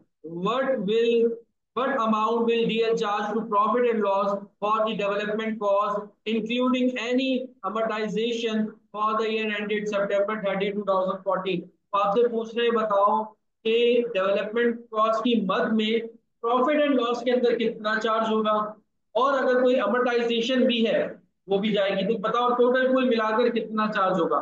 सर 1 मिनट, अभी अभी आपने बताया सर, अभी अभी आपने बताया कि सर जो क्राइटेरिया मीट होने से पहले का जितना भी एक्सपेंडिचर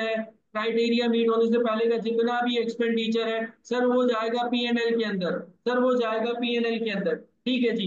क्राइटेरिया मीट होने तक का कितने मंथ लगते हैं? जनवरी फरवरी 2 महीने, है ना? जनवरी फरवरी, मार्च की फर्स्ट को तो क्राइटेरिया मीट हो गया, तो सर यहाँ पर हमारे 2 मंथ्स लग रहे हैं। 2 मंथ्स लग रहे हैं, और 1 मंथ का जो हमारा एक्सपेंडिचर था सर वो कितना था सर? 40,000 था। वो कितना था? 40,000 था। तो सर जो एक्सपेंस होगा 40,000 मैं मल्टीप्लाई कर दूंगा 2 के साथ, यानी कि 80,000 का एक्सपेंस जो है रिपोर्ट होगा पीएनएल में। 80,000 का एक्सपेंस जो है वो रिपोर्ट होगा पीएनएल के अंदर।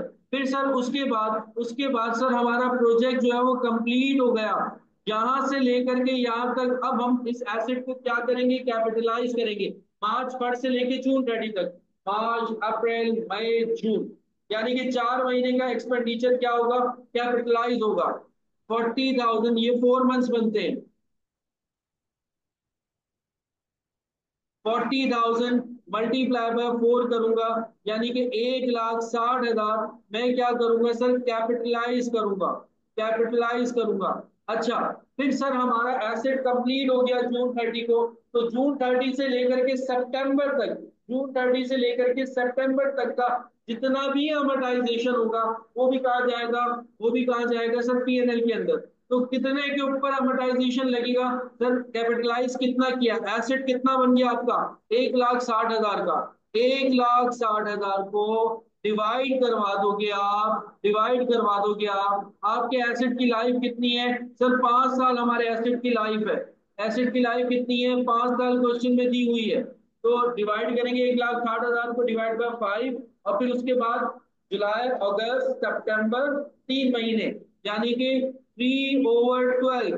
तो ये सर हमारा एक्सपेंडिचर जो भी आएगा कितना आ रहा है भाई?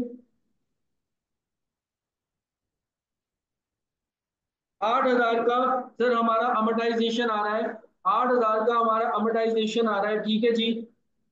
इसको भी हम कहा रिपोर्ट करेंगे? पीएनएल के अंदर। तो रिक्वायरमेंट क्या थी कि पीएनएल में कितना रिपोर्ट होगा? तो पीएनएल में एक तो ये एक्सपेंस रिपोर्ट होगा और एक ये एक्सपेंस रिपोर्ट होगा, यानी कि 80 और 8 कितने हो गए? टोटल 88,000।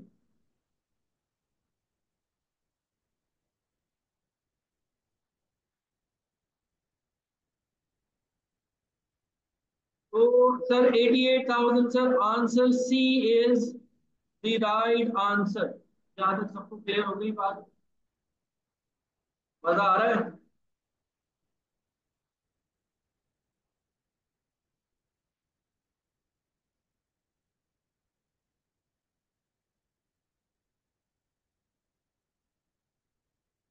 क्लियर है सबको?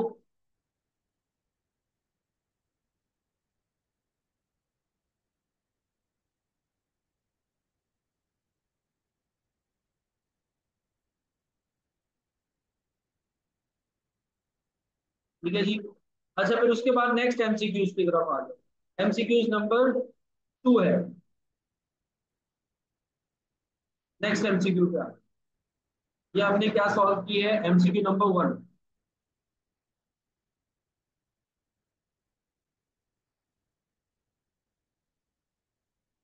ठीक है। अब हम आ गए 2 पर।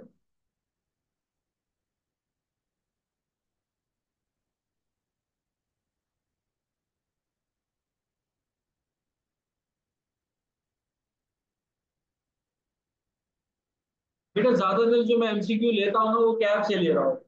ज्यादातर एमसीक्यू में कैब से ले रहा होता हूँ, और कुछ एमसीक्यू जो है वो पास पेपर से भी ले रहा होता है, इस तरीके से करके।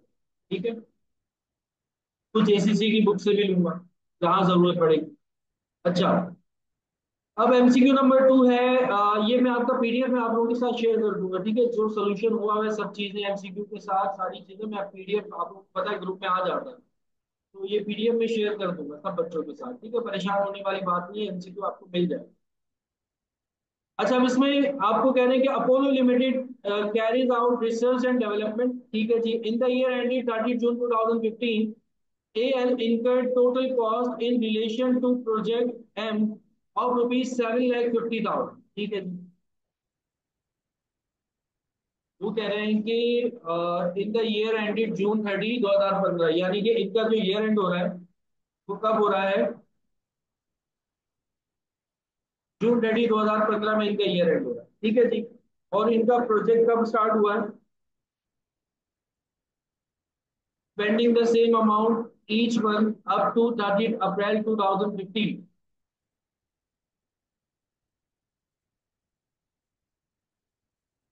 अच्छा, ये अप्रैल 30 तक ये 7,50,000 इन्होंने पूरा जो है वो खर्चा किया। When the project was complete, the product produced by the project went on sale from 31st मई 2015। अच्छा, वो कह रहे हैं कि जो हमने अपना प्रोजेक्ट जो कंप्लीट कर लिया, अब उससे जो गुड्स निकल कर आई हैं सामने, और जब हम उनको सेल कर रहे हैं, वो कब सेल कर रहे हैं? 31 मई 2015 में। The project has been confirm as feasible on January 1 2015। Confirm कब किया था डायरेक्टर ने आपको कि भाई ये फिजिबल है? 1 जनवरी 2015 में हमें इन्होंने क्या कर दिया था? कंफर्म कर दिया।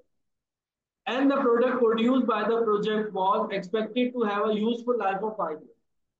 और उसकी लाइफ कितनी है? 5 साल है। What is carrying amount of the development expenditure asset as at 30 June 2015? इसकी कैरिंग अमाउंट क्या होगी? अब वो आपसे कैरिंग अमाउंट। अब सुनो तक, अब हम इसको थोड़ा सा खोल के बताते, बल्कि यहीं पर ही एक्सप्लेन कर। आपका जो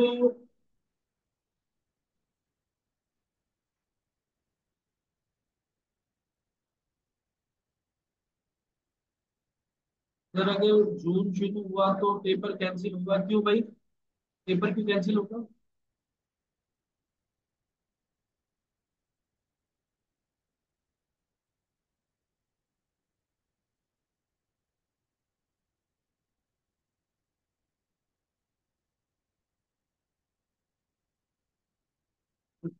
वही काफी काफी करीब करीब तक पहुंच गई। देखो सुनो, अब देखो जरा देखो, आपका जो ईयर स्टार्ट हो एंड हो रहा है जून 30 2015 में, आपका ईयर एंड हो रहा है। ये यहाँ पे तो सारे एग्री कर रहे हो। और वो आपको कह रहे हैं कि आपने प्रोजेक्ट को कब कंप्लीट किया है? अप्रैल 2015 के अंदर आपने प्रोजेक्ट को क्या कर लिया था? कंप्लीट कर लिया। ठीक है जी। और वो कह रहे हैं कि इस पूरे पीरियड के अंदर देखो, इसको इस तरीके से समझो।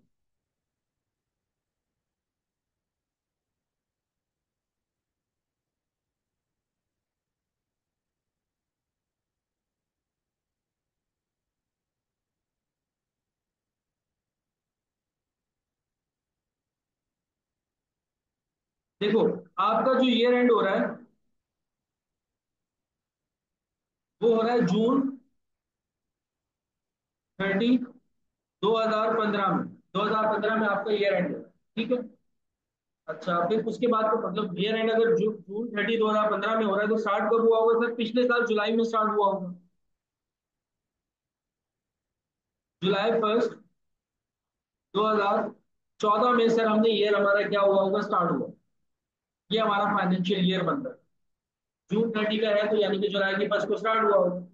अच्छा सर, जो हमारा प्रोजेक्ट कंप्लीट हो रहा है, सर जो हमारा प्रोजेक्ट कंप्लीट हो रहा है,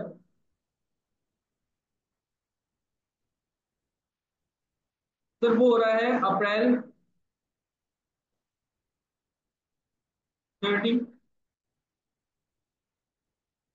2015 में। April 30 2015 में सर हमारा प्रोजेक्ट क्या हो रहा है, कंप्लीट हो रहा है, ठीक है जी। अच्छा, वो कह रहे हैं कि ड्यूरिंग 2015, जो आपका जो ईयर है 2015 वाला, यानी कि जुलाई 1 से लेकर के जून 30 2015 तक का जो भी ईयर है, वो कह रहे हैं इसमें आपने जितना भी डेवलपमेंट एक्सपेंडिचर किया है वो टोटल कितना किया, 7,50,000। टोटल जो हमारा एक्सपेंडिचर हुआ है, डेवलपमेंट एक्सपेंडिचर, वो 7,50,000 का हुआ। आगे देखो, कंप्लीट हो गया, कंप्लीट होने के बाद तो कोई एक्सपेंडिचर हुआ नहीं होगा, तो कंप्लीट होने से पहले पहले जो टोटल ओवरऑल पूरे साल में आपने खर्चा किया वो 7,50,000 का किया, ठीक है। टोटल एक्सपेंस किया है आपने 7,50,000, ठीक है। यहाँ से लेकर के जब आपका प्रोजेक्ट क्या हुआ है, कंप्लीट हुआ, यहाँ तक का पूरा जो आपका टोटल एक्सपेंडिचर है वो 7,50,000, ठीक है। अच्छा, डायरेक्टर्स कब कंफर्म हुए? डायरेक्टर्स की आंख खुली थी कि फिजिबल कब होगा प्रोजेक्ट, January 1 2015 में। यानी कि सर डायरेक्टर्स की जब आंख खुली, वो खुली January 1 2015 में, हमारे डायरेक्टर्स की क्या होगी, आंख खुली। तो मतलब यहां से लेकर के यहां तक का एक्सपेंडिचर क्या होगा, कैपिटलाइज होगा।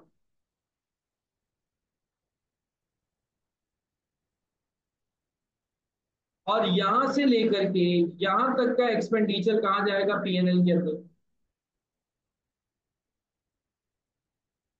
क्योंकि क्राइटेरिया कब मीट हो रहा है, January 1 2015 में। आंख कब खुल रही है डायरेक्टर की, January 1 2015। उससे पहले पहले जितना भी एक्सपेंडिचर है, क्योंकि क्राइटेरिया मीट नहीं हुआ, वो कहाँ रिपोर्ट करोगे आप लोग, वो आप रिपोर्ट करोगे पीएनएल के अंदर। टोटल एक्सपेंडिचर है आपका 7,50,000 का। और यहां से लेकर यहां तक टोटल कितने बनते हैं, जुलाई से लेकर अप्रैल तक टोटल जो आपने खर्चा किया 7,50,000 इक्वली किया है, तो आपको बता रहे हैं कि सेम अमाउंट है। यानी कि 7,50,000 को टोटल जो मंथ्स बनते हैं, 10 बनते हैं, उस पर डिवाइड कर दो, 75,000 का आपका पर मंथ एक्सपेंस है,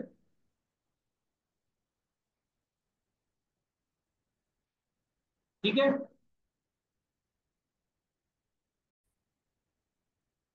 अच्छा बेटा, अब जो है, अब क्या होगा, अब ये होगा कि इसमें 75,000 पर मंथ जो है वो हमारा एक्सपेंडिचर है, क्योंकि टोटल हमने प्रोजेक्ट के ऊपर 7,50,000 जो है वो इंकर किया है। इट मीन्स कि 75,000 हमारा पर मंथ का एक्सपेंडिचर। तो कैपिटलाइज कितना हुआ होगा, कैपिटलाइज आपका हुआ होगा तो January 1 से लेकर April 30 तक, यानी कि जनवरी फरवरी मार्च अप्रैल, 4 मंथ्स का आपका एक्सपेंडिचर क्या हुआ है, कैपिटलाइज हुआ है। तो अब मैं 75,000 को अगर मल्टीप्लाई कर देता हूँ 4 से, तो ये तकरीबन आ जाएगा हमारे पास 3 लाख,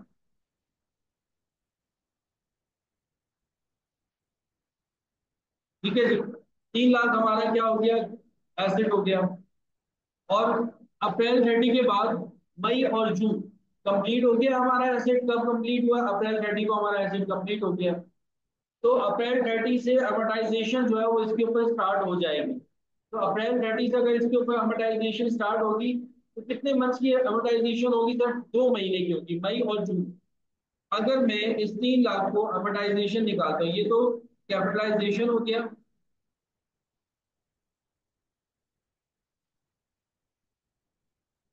और अगर मैं अमोर्टाइजेशन निकालता हूँ, तो 3 लाख को डिवाइड करूंगा मैं किससे, 5 से, क्योंकि लाइफ जो इन्होंने बताई है वो हमें 5 साल बताई है, 5 years बताई।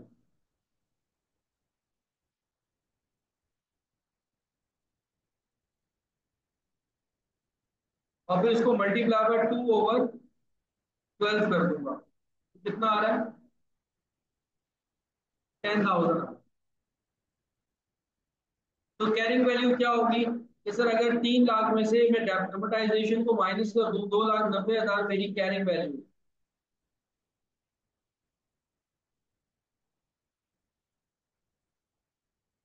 तो 2,90,000 यानी कि आंसर बी जो है वो हमारे पास राइट है।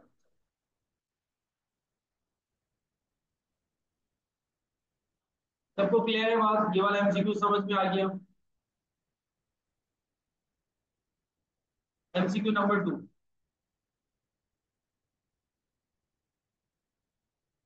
आगे चलो बेटा,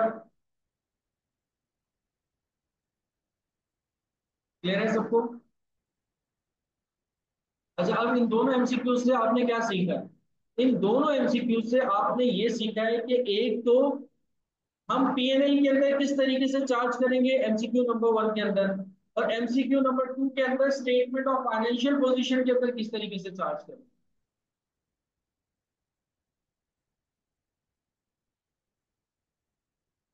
10,000 बेटा इसमें से चार्ज माइनस हुआ है, जो आपकी कैपिटलाइजेशन जो आपने की थी, 3 लाख का आपका एसेट हो गया था, उसमें से आपने 10,000 माइनस कर दिया। देखो ये मैंने लेस किया, 3 लाख में से इसको क्या कर दिया, 10,000 को माइनस कर दिया, 2,90,000 आपकी कैरिंग वैल्यू आ गई।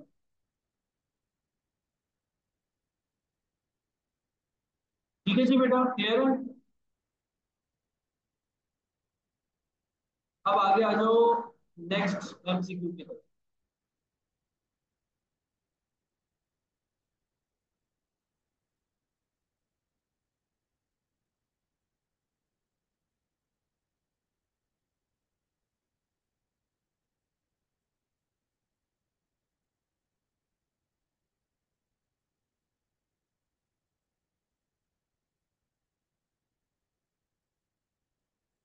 एमसीक्यू नंबर 3 है हमारा। अच्छा, अब इसमें क्या कह रहे हैं आपको, कह रहे हैं कि at 30 September 2019 Shakir Limited trial balance show a brand at cost of 30 million। एक ब्रांड है, ब्रांड आपका एक इंटेंजिबल एसेट होता है और उसकी कॉस्ट कितनी है, 30 million है, ये आपके ट्रायल बैलेंस में शो कर रहा है September 30 2019। Less accumulated amortization brought forward at 1st October 2018 of ₹9 million। और कह रहे हैं कि जो इसका अमोर्टाइजेशन है वो 9 मिलियन का है, लेकिन ये अमोर्टाइजेशन कब तक का है, 1 अक्टूबर 2018 का, यानी कि 1 साल का अमोर्टाइजेशन इसके अंदर मिसिंग है। 9 मिलियन का जो आपको अमोर्टाइजेशन बताया जा रहा है, 9 मिलियन का जो आपको अमोर्टाइजेशन बताया जा रहा है, ये इन्होंने आपको 1 अक्टूबर 2018 का बताया, लेकिन अभी जो बात चल रही है ये September 30 2019 की है, कि 1 साल बाद की बात चल रही है, और उसमें आपके एसेट की जो कॉस्ट है वो कितनी, 30 मिलियन। फिर कह रहे हैं कि amortisation is based on a 10 year useful life, life जो है वो आपकी कितनी है, 10 साल है, ठीक है। फिर कह रहे हैं कि एंड इम्पेयरमेंट रिव्यू ऑन 1 अप्रैल 2019, कह रहे हैं कि इम्पेयरमेंट रिव्यू लिया हमने 2019 में, concluded that the brand had a value in use of ₹12 million। जो ब्रांड की वैल्यू है वो है 12 मिलियन। इम्पेयरमेंट रिव्यू लेने के बाद वैल्यू इन यूज आपको बता रहे हैं, वैल्यू इन यूज आपको बता रहे हैं कितनी है, 12 million. And remaining useful life of 3 years, और जो उसकी बाकी की लाइफ है वो कितनी है, 3 साल। However, on the same date, SL received an offer to purchase the brand for 15 million। अच्छा, उसको जो एक ऑफर मिली है वो कितनी मिली है, 15 मिलियन की मिली। What should be the carrying amount of the brand in the statement of financial position of SL as at 30 September 2019। बताओ कि सितंबर 30 2019 में आप किस अमाउंट से ब्रांड को रिपोर्ट करूं। अच्छा, इम्पेयरमेंट टेस्टिंग आप लोगों को याद होगी, IAS 36 हम लोगों ने पढ़ा था। सर इम्पेयरमेंट टेस्टिंग निकलती थी, सर सबसे पहले हम लिखते थे कैरिंग वैल्यू।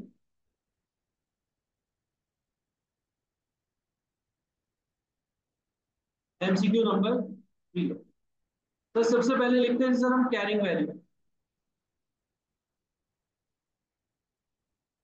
अच्छा, इम्पेयरमेंट टेस्टिंग कब होगी? इम्पेयरमेंट टेस्टिंग होगी सर हमारी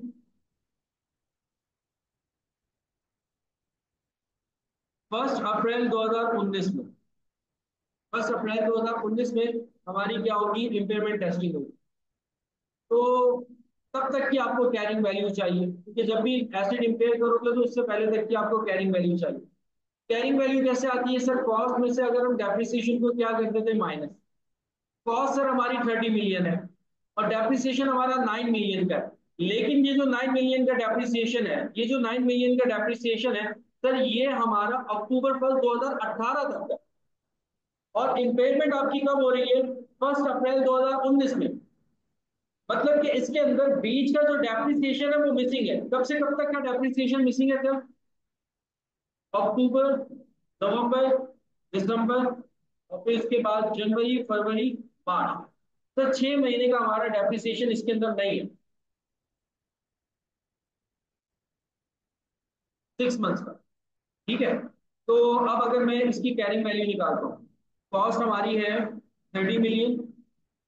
ठीक है, बिलियंस में बात हो रहा है। लेस करता हूं इसमें से मैं एक्यूमुलेटेड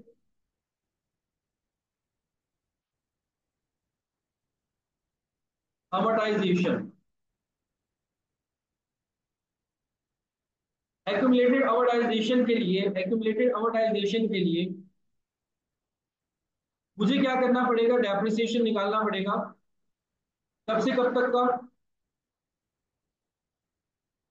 1 अक्टूबर 2018 से। और सर मेरी जो इम्पेयरमेंट हो रही है वो हो रही है 1 अप्रैल 2019 में। यानी 6 मंथ्स का मुझे डेप्रिसिएशन निकालना हो। 6 मंथ्स का अगर मैं डेप्रिसिएशन निकालता हूँ, एसिड की कॉस्ट है 30, लाइफ है 10, तो सर 3 मिलियन हमारा डेप्रिसिएशन आता है। ठीक है, 1 साल का डेप्रिसिएशन आता है 3 मिलियन का। मुझे 6 महीने का चाहिए, तो मैं 3 को मल्टीप्लाई करूंगा 6/12 से, तो सर 1.5 मिलियन का हमारा डेप्रिसिएशन आ जाएगा। 6 महीने का डेप्रिसिएशन आ जाएगा 1.5 मिलियन। ठीक है। अच्छा, 1.5 पहले, अभी आ गया 6 महीने का। और पिछला जो था वो 9 मिलियन का डेप्रिसिएशन। पिछला जो था वो 9 मिलियन का था। तो टोटल कितना हो जाएगा? टोटल हो जाएगा सर 10.5 का। तो 10.5 मेरा एक्यूमुलेटेड डेप्रिसिएशन है, तो माइनस करूंगा 30 में से, तो मेरी कैरिंग वैल्यू आ जाएगी कितनी? 19.5। 19.5 मिलियन की हमारी क्या आ गई? Carrying value. सही है। अच्छा, एक चीज, ये हम काम क्यों कर रहे हैं भाई? इतना लंबा काम क्यों कर रहे हैं? पूछा क्या उसने? कैरिंग वैल्यू पूछी है ना। ये वैसे कैरिंग वैल्यू हमने निकाल ली, यूजलेस है, इसका कोई यूजेज नहीं है। क्योंकि हमें उसने इम्पेयरमेंट लॉस नहीं पूछा कि इम्पेयरमेंट लॉस कितना हो रहा है। इम्पेयरमेंट लॉस होता तो मैं कैरिंग वैल्यू निकालता। 12 निकाल ली, एक एक्स्ट्रा वर्क हो गया। अच्छा, अब देखो, इम्पेयरमेंट टेस्टिंग करते वक्त क्या होता है? Fair value less cost to sell और वैल्यू इन यूज, दोनों में से जो हायर होता है वो लेते हो आप। ये मैंने आप लोगों को IAS 36 के अंदर पढ़ाया था। ठीक है, हल्के बता रहा हूँ, यही बात बताई थी। इम्पेयरमेंट टेस्ट अभी अभी अभी ताजा ताजा लास्ट वीक ही पढ़ा था, बल्कि इसी वीक पढ़ा था। इम्पेयरमेंट टेस्टिंग के अंदर क्या होता है सर? इम्पेयरमेंट टेस्टिंग के अंदर जो फेयर वैल्यू होती है और जो वैल्यू इन यूज होती है, उन दोनों में से जो हायर होता है वो लिया जाता है। ठीक है। अच्छा, अब देखो यहाँ पर वैल्यू इन यूज तो है वो 12 मिलियन है। Brand had value in use है 12 मिलियन। और जो फेयर वैल्यू आपको लगी है कि एक बंदा आपसे परचेज करना चाह रहा है आपके ब्रांड को, वो कितना, 15 मिलियन। तो दोनों में से जो हाइयर है वो क्या है, 15। दोनों में से जो हाइयर है वो क्या है, 15 है।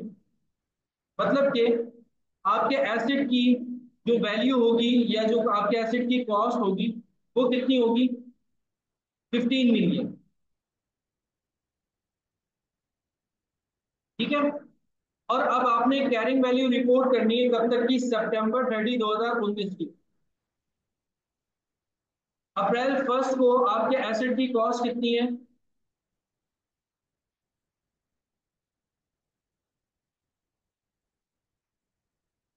15 मिलियन। और कैरिंग वैल्यू अब आपको निकालनी है तो लेस करेंगे इसमें से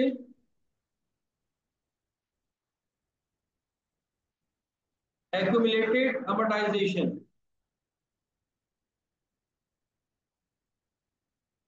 15 मिलियन है।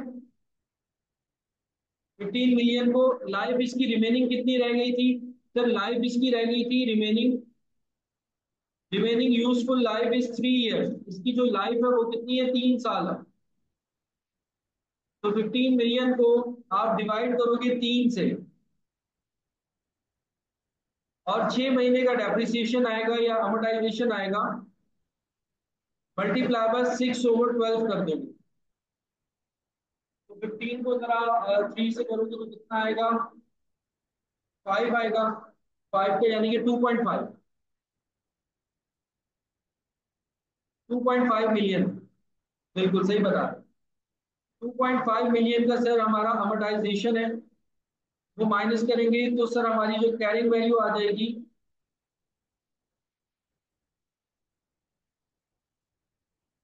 वो आ जाएगी 13.5। एक मिनट का चार्जर।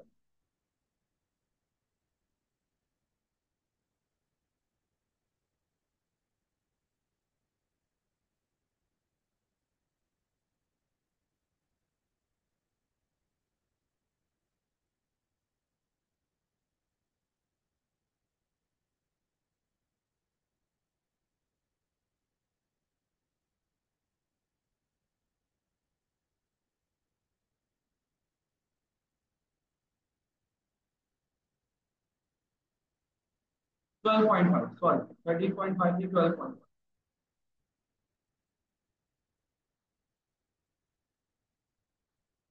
तो 12.5 जो है वो आपकी एसेट की क्या होगी, कैरिंग वैल्यू। उसने कैरिंग वैल्यू पूछी थी पिछली को हमें, अगर हाँ अमोर्टाइजेशन सॉरी इम्पेयरमेंट लॉस निकालना होता तो फिर हम कैरिंग वैल्यू निकालते पिछली। अभी तो कोई जरूरत नहीं थी कि 12.5 मिलियन, यानी कि आंसर ए इज राइट। पिछला काम करने की जरूरत नहीं थी, वो हमने एक एक्स्ट्रा काम कर दिया। पिछला 6 महीने का डेप्रिसिएशन निकाल दिया, वो 12 लिखने को खास जरूरत नहीं, क्योंकि जैसे ही हमने ये देखा, देखो जब भी इम्पेयरमेंट होती है वैल्यू कौन सी ली जाती है, जो वैल्यू इन यूज या फेयर वैल्यू में से जो आपका हाइयर होता है उसको लिया जाता है। ठीक है, हाइयर हमारे पास 15 मिलियन था, 15 मिलियन लिया। 1 अप्रैल को हमारी इम्पेयरमेंट हो रही है। 1 अप्रैल के बाद हमारा जो रिपोर्टिंग पीरियड है वो कब है, September 30 को। तो 6 महीने लग रहे हैं। तो 6 महीने का हमने डेप्रिसिएशन या अमोर्टाइजेशन निकाल दिया, क्योंकि मुझे कैरिंग वैल्यू चाहिए। कैरिंग वैल्यू क्या होती है, कॉस्ट में से आप डेप्रिसिएशन या अमोर्टाइजेशन को क्या कहते हो, माइनस। तो 6 महीने का डेप्रिसिएशन निकाला या अमोर्टाइजेशन निकाला, 2.5 आया। और 2.5 मैंने जब माइनस किया तो हमारी 15 मिलियन कॉस्ट हो चुकी थी उसमें से, तो 12.5 की हमारी कैरिंग वैल्यू आ। क्लियर है यहाँ तक ये वाला एमसीक्यू, सब बच्चों को बात क्लियर हो गई।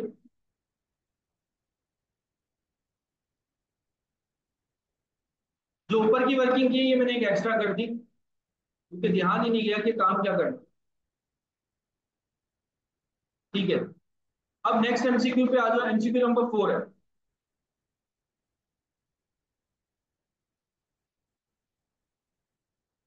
अच्छा जी, इसमें क्या पूछ रहे हैं,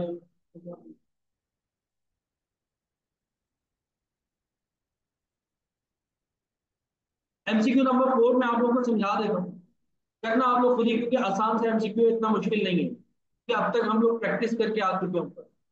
कह रहे हैं कि a company had a 20 million of capitalised development expenditure at cost brought forward at 1 October 2017।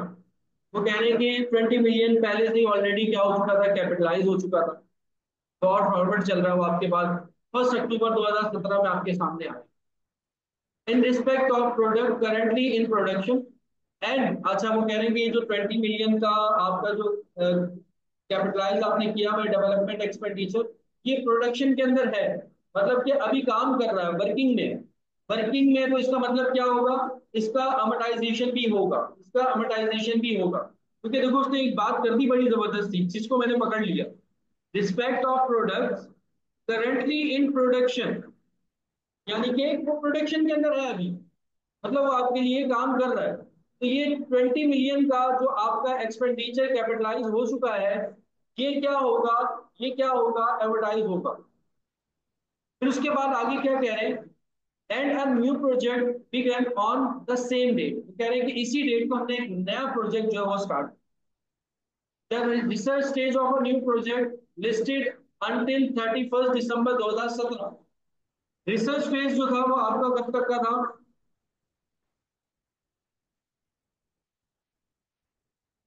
Sir हम जो है नया प्रोजेक्ट जो लगा रहे हैं, वो कब लगा रहे हैं, 1 अक्टूबर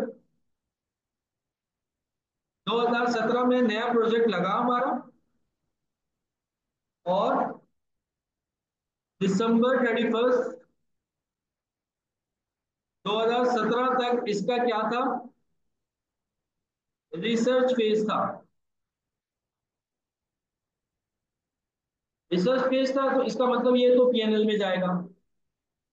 फिर आगे कह रहे हैं, एंड 1.4 मिलियन ऑफ कॉस्ट, ठीक है, जो यहां तक की जो आपकी कॉस्ट लग चुकी है अब तक की, the research stage of a new project listed until 31 December 2017 and incurred 1.4 million of cost, और जो कॉस्ट लग चुकी है वो कितनी लग चुकी है, 1.4 मिलियन की।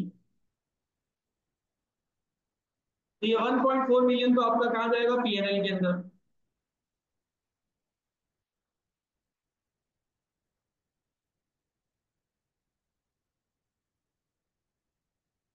रिकॉर्डिंग इंशाल्लाह ताला कल तक मिल जाएगी, यानी कल तक मैं अपलोड कर दूँ।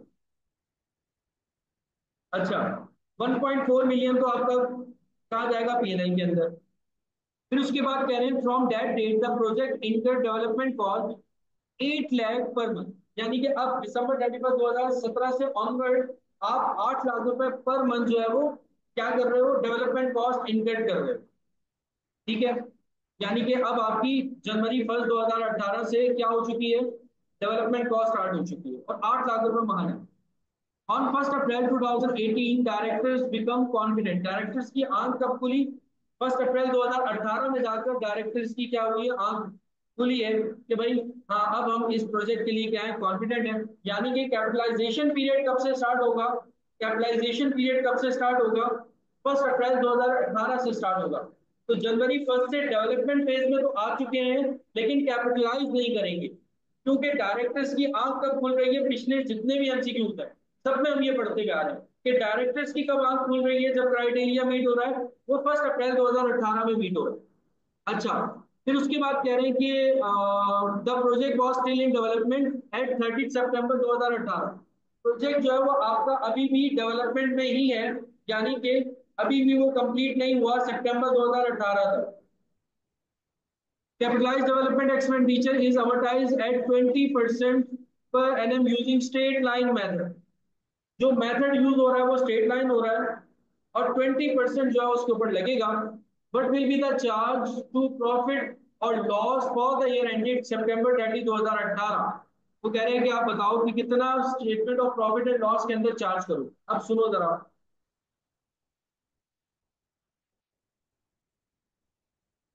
बड़ी इन्होंने चीजें उलझा दी इसके अंदर। एक तो इन्होंने शुरू में एक बिना वजह का एक एसिड जो है वो लेकर आ गए 20 मिलियन का, उसका ना इसके साथ कोई ताल्लुक था ना कुछ था। 20 मिलियन का आपका वैसे ही इंटेंजिबल एसिड चल रहा था, ठीक है, जो कि कंप्लीट था और प्रोडक्शन के ऊपर हो रहा था। तो उसके बाद इनको एक मसला हुआ, और इन्होंने एक नया जो है वो इंटेंजिबल एसिड जो है वो स्टार्ट किया। शुरू के अक्टूबर नवंबर दिसंबर 3 महीने तो वो रिसर्च फेज में था। 3 महीने तो वो रिसर्च फेज में रहा। 3 महीने के बाद वो डेवलपमेंट फेज में आ गया। और जो रिसर्च फेज का था, ये साथ साथ लिखते भी रहते हैं।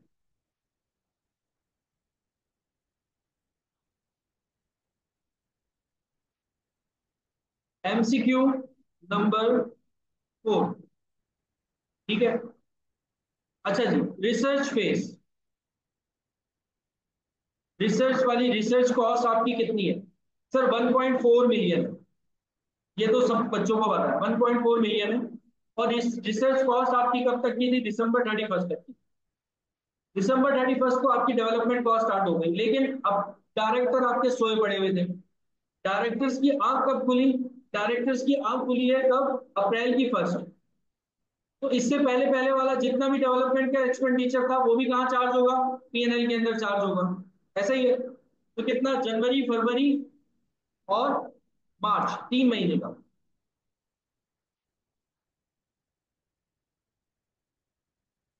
तो डेवलपमेंट कॉस्ट जो पीएनएल में जाएगी, सर वो चली जाएगी 8 लाख रुपए माना। तो डायरेक्टर्स कब जाग रहे थे? 1 अप्रैल को। 8 लाख रुपए माना है तो जनवरी, फरवरी, मार्च, 3 महीने। तो 8 लाख को सर मल्टीप्लाई कर दो आप 3 से, यानी कि 2.4 मिलियन तो ये हो गया। 24 लाख। 24 लाख। ठीक है जी, ठीक है, ठीक है। 1.4 मिलियन रिसर्च वाला और 2.4 मिलियन ये वाला। तो टोटल सर ये जो हमारी कॉस्ट हो गई 3.8 मिलियन हो गई। बात हो रही है मिलियंस में। 3.8 मिलियन तो ये हो गई जो कि पीएनएल में जाएगी। इसने पीएनएल का ही हमसे पूछा। और एक चीज और, अब सुनो सारे सारे बच्चे सुनो, वो पीएनएल का पूछ रहा है कि पीएनएल में क्या जाएगा। एक तो सर 3.8 ये चला जाएगा, और दूसरा वो जो एक एसिड उसने बिना वजह घुसा दिया था 20 मिलियन का, जो कि प्रोडक्शन कर रहा है, तो उसका भी तो अमोर्टाइजेशन एक्सपेंस है, जो कि कहाँ चार्ज होगा? पीएनएल के अंदर। समझ में आ रही है बात? वो जो 20 मिलियन का एक उसने एसिड अपनी तरफ से घुसा दिया, इसके साथ इसका कोई ताल्लुक ही नहीं था, ये एक नया एसिड था जो आपने स्टार्ट किया था। लेकिन उसने बात की ओवरऑल कि भाई आप पीएनएल के अंदर कितना चार्ज करोगे। तो पीएनएल के अंदर एक वो जो पुराना एसिड चल रहा है, उसका तो पूरे साल का अमोर्टाइजेशन जाएगा। तो अमोर्टाइजेशन लिख लो भाई। तो 20 मिलियन का था, और 20% इसका लगेगा 0.2। 20 मिलियन का 0.22% कितना हो जाएगा? 4 मिलियन हो जाएगा। कितना हो जाएगा? 4 मिलियन, ठीक है जी। 4 मिलियन सर हमारा अमोर्टाइजेशन आ गया। तो टोटल टोटल पीएनएल में कितना रिकॉर्ड होगा? टोटल सर हमारा पीएनएल के अंदर रिपोर्ट होगा 4 और 3 7, 7.8। तो 7.8 यहाँ पे यानी कि सी आंसर आ जाएगा।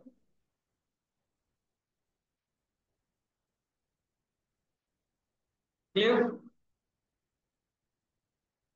अच्छी एमसीक्यू जो अब तक करते हुए आ रहे हैं, इससे काफी ज्यादा आप लोगों का कंसेप्ट क्लियर होगा इससे रिलेटेड। एमसीक्यूज जितनी करोगे ना, जितनी एमसीक्यूज करोगे आपका माइंड खुल जाएगा चीजों से। देखो, हर चीज टेस्ट होती है एमसीक्यूज के अंदर। क्वेश्चन करोगे ना, एक ही तरह का क्वेश्चन है, कर रहे हो क्या? कर रहे हो अमोर्टाइजेशन कर रहे हो। क्या कर रहे हो सर? जो है वो हम रिवैल्यूएशन सरप्लस निकाल रहे हैं। क्या कर रहे हो सर? इम्पेयरमेंट लॉस निकाल रहे हैं। एक क्वेश्चन है ना। अब एमसीक्यूज में क्या, हर लेवल टेस्ट हो रहा है। यहाँ पर आप आए, यहाँ कितना आपने कैपिटलाइज किया, कितना आपने कैपिटलाइज नहीं किया, तो एक एक चीज जो है वो टेस्ट हो। एमसीक्यूज की जितनी प्रैक्टिस कर सकते हो एफएससीआर के अंदर ट्रांसफर किया करो। अब नेक्स्ट आ रहे हैं एमसीक्यू की तरफ।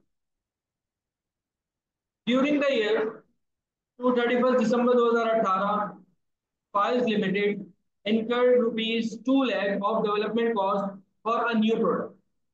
ठीक है, न्यू न्यू प्रोडक्ट की है, 2 लाख रुपए इन्होंने लगा दिए।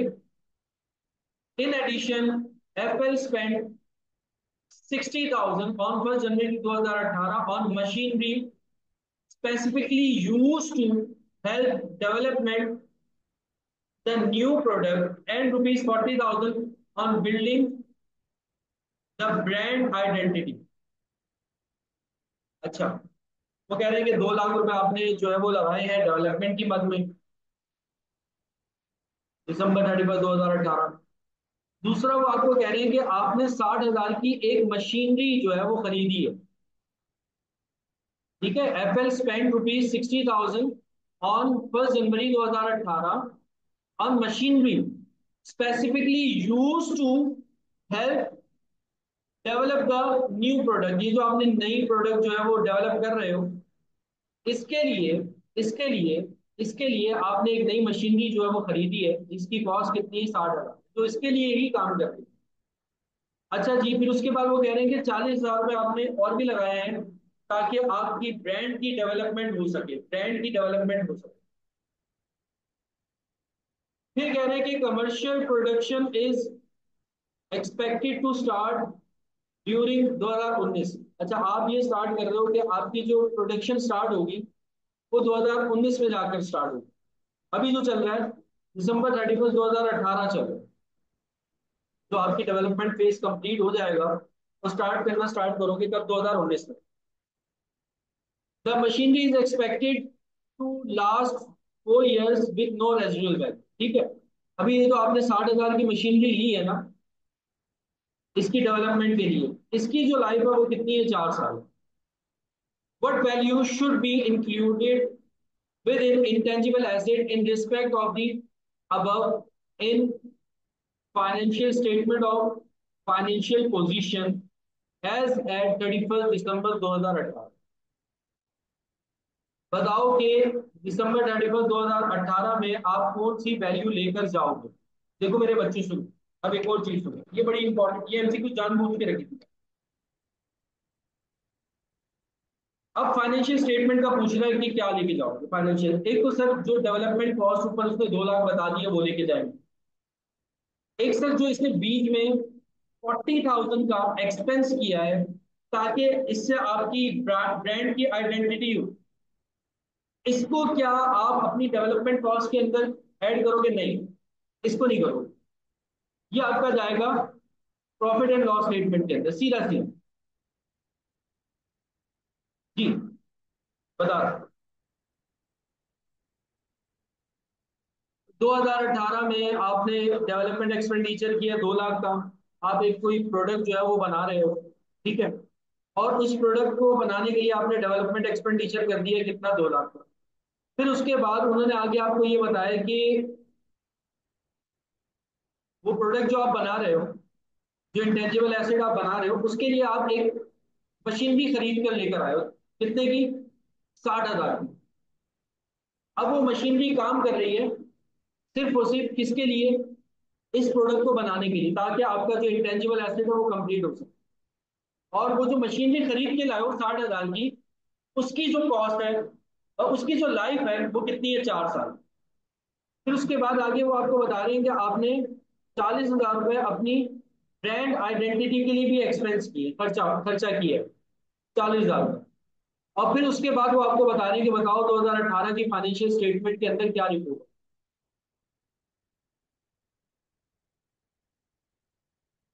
2,60,000। अब सुनो मेरे बच्चा,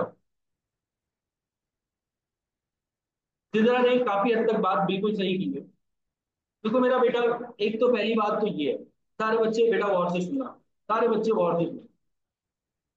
ये जो डेवलपमेंट एक्सपेंडिचर किया हमने 2 लाख का, क्या इस पे अमोर्टाइजेशन होगा, नहीं होगा।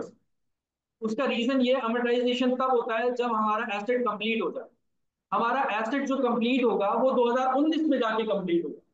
तो 2018 के अंदर जितना भी मैं डेवलपमेंट का एक्सपेंडिचर कैपिटलाइज कर रहा हूँ, उसके ऊपर अमोर्टाइजेशन कोई चार्ज नहीं है। तो 2 लाख की कॉस्ट है, अमोर्टाइजेशन तो नहीं होती, क्योंकि अमोर्टाइजेशन भी आपका स्टेटमेंट ऑफ फाइनेंशियल पोजीशन के अंदर हिट करता है, आप एसेट की कॉस्ट में से माइनस कर पाओ।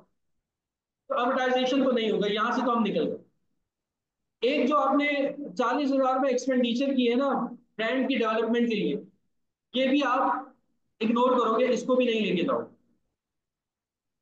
अब आ गई बात, वो जो मशीनरी आपने ली है, अब वो जो मशीनरी आपने ली है वो पर्टिकुलर उसी प्रोडक्ट को बनाने के लिए इस्तेमाल हो रही है। ठीक है, वो जो मशीनरी आपने ली है 60,000 रुपए की, वो सिर्फ और सिर्फ आपने इसीलिए ली है ताकि जो आप ब्रांड कंप्लीट कर रहे हो, जो आप डेवलपमेंट फेज में हो, इसमें आपको हेल्प आउट करेगी। तो क्या अब इस मशीनरी की कॉस्ट को भी हम एसेट की या डेवलपमेंट की कॉस्ट में ऐड कर देंगे, 2,60,000 कर देंगे? नहीं, ऐसा नहीं। उसकी वजह ये है, उसकी वजह क्या है?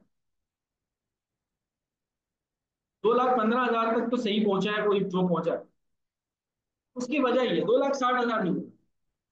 देखो, जो 60,000 की आपने मशीनरी ली है ना, इसकी लाइफ में 4 साल। आपका प्रोजेक्ट तो अगले साल ही कंप्लीट हो रहा है। फिर उसके बाद ये जो आपकी मशीनरी है ना, ये इस प्रोजेक्ट के लिए इस्तेमाल नहीं होगी क्योंकि प्रोजेक्ट आपका कंप्लीट हो जाएगा, फिर ये आप अपने दूसरी चीजों के लिए इस्तेमाल में लेके आओ। तो इस मशीनरी की कॉस्ट को आप कैपिटलाइज नहीं कर सकते। क्यों? क्योंकि सर हमारा एसेट तो अगले साल ही कंप्लीट हो रहा है, और मशीनरी की लाइफ कितनी है? 4 साल है। तो फिर हम क्या करेंगे? हम बाकी के 3 साल हम उस मशीनरी को कहीं और इस्तेमाल करेंगे। तो सिर्फ और सिर्फ इस इंटेंजिबल एसेट के लिए यूज नहीं हो रहा। मशीनरी आपकी जब एसेट कंप्लीट हो जाएगा तो उसको आप किसी और चीजों के इस्तेमाल में ले आओगे। अब आप क्या करोगे? इस मशीनरी को तो कैपिटलाइज नहीं करोगे, लेकिन क्योंकि ये मशीनरी सिर्फ और सिर्फ इस प्रोजेक्ट के लिए इस्तेमाल हो रही है, अभी आगे का नहीं पता, अभी तो इस प्रोजेक्ट के लिए इस्तेमाल हो रही है, तो अभी के लिए जो इसका डेप्रिसिएशन होगा, अभी के लिए जो इसका डेप्रिसिएशन होगा, वो हम कैपिटलाइज करेंगे। ठीक है, तो अब देखो, एसेट एक तो डेवलपमेंट एक्सपेंडिचर आपका,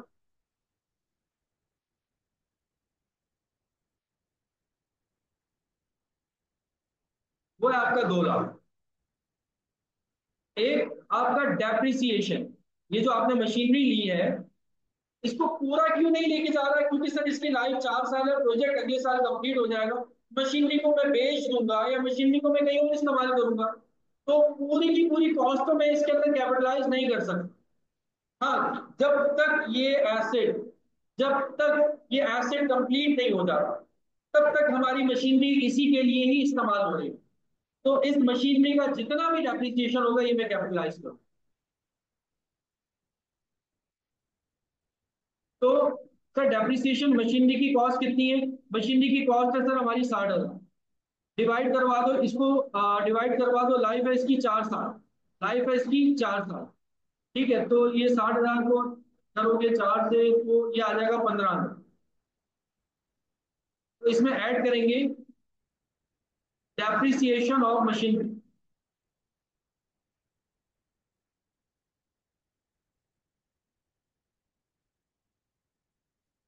तो 2,15,000 इज दी राइट आंसर।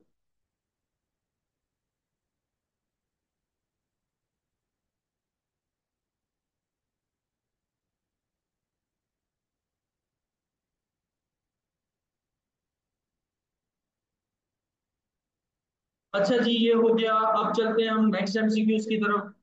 अब ना बाकी के जो एमसीक्यूज है ना, जो मैंने करवाने थे ना इसमें, वो तो मैंने आपको बेटा करवा दिया। जो मैंने करवाने थे वो तो करवा दिए, मतलब जो मेन मेन एमसीक्यू। अब ना एक एक दो और एमसीक्यूज है, वो खुद से ट्राई करना, वो हो जाएंगे, आसान है, इतने मुश्किल नहीं। थ्योरी के एमसीक्यूज है।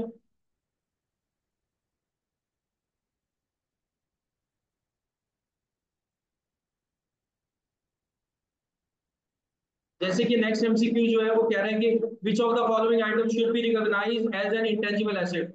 कौन कौन से को आप इंटेंजिबल एसेट जो है वो रिकॉग्नाइज करते हो? सर पेटेंट बिल्कुल इंटेंजिबल एसेट है, लाइसेंस सर बिल्कुल इंटेंजिबल एसेट है, लेकिन स्पेशलिस्ट ट्रेनिंग कोर्सेज, यानी कि अगर आप अपने स्टाफ को ट्रेनिंग वगैरह दे रहे हो, तो ये इंटेंजिबल एसेट नहीं है। देखो, एसेट का मतलब क्या होता है? एसेट का मतलब होता है जो कि कंट्रोल में हो। एसेट का मतलब क्या होता है? जो कि कंट्रोल में हो। एसेट का मतलब क्या होता है? जो कि कंट्रोल में हो। अगर आपने स्टाफ को अपनी ट्रेनिंग दे दी, स्टाफ आपके कंट्रोल में नहीं होता, आज वो आपके पास काम कर रहा है, अगले महीने छोड़कर चला जाएगा कहीं और काम कर, तो जो भी ट्रेनिंग से रिलेटेड कॉस्ट होती है वो कैपिटलाइज नहीं होती। वो आपका इंटेंजिबल एसेट नहीं है। यानी कि पहले दो जो है वो हमारे क्या है, इंटेंजिबल एसेट। वन और टू जो है वो आपका इंटेंजिबल एसेट है। आखिरी जो एमसीक्यूज है इसको बेटा खुद से ट्राई करने की कोशिश करना। मेरे ख्याल में हो जाना चाहिए एमसीक्यूज, इतना मुश्किल नहीं। तो ये बेटा आज की आप लोगों की क्लास थी। मेरे ख्याल में काफी सारी चीजें हम लोगों ने आज की क्लास में डिस्कस की है। आज की क्लास में किसी को कोई मसला हो, कोई परेशानी हो तो मुझसे पूछ लें।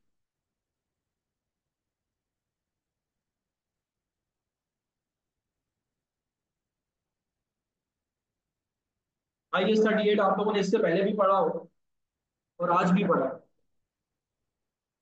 तो मेरे ख्याल में थोड़ा सा फर्क आप लोगों को नजर आया हो। अब IS 40 के एमसीक्यूज रह गए। वो मैं करता हूँ, एक क्लास रख लेता हूँ छोटी सी 40 मिनट्स की कल। ठीक है, कल संडे सब घर पे होंगे, तो कल एक क्लास छोटी सी रख लेता हूँ। और टाइमिंग हम रख लेते हैं, टाइमिंग हम रख लेते हैं 3 बजे की। 3 बजे की हम टाइमिंग रख लेते हैं। और 40 मिनट की एक क्लास रख लेते हैं, 30 से 40 मिनट, आधे घंटे की क्लास है।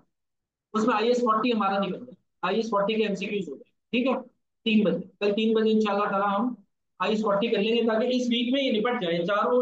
हमारे IS जो है वो IS 16, IS 36, IS 40 और IS 38, ये इस वीक में हमने चारों क्या कर लिए, निपटा दिए। अगले वीक में हम कुछ नई चीज पढ़ें। ठीक है। तो कल इंशाल्लाह ताला आप सबसे मुलाकात होती है, ग्रुप में एक मैसेज भी कर देना कि सर ने 3 बजे जो है वो IS 40 के एमसीक्यूज की क्लास रखी है, ताकि जिस बच्चे ने आज ज्वाइन नहीं किया तो कल हमारी क्लास जो है वो ज्वाइन। हाँ, मंडे को इंशाल्लाह ताला आईडी पर, मंडे को आप लोगों की पीसीज आना शुरू होंगी ना, फिर आएंगी तो फिर इसके ऊपर हम आईडी के ऊपर भी जो है वो चर्चा करेंगे।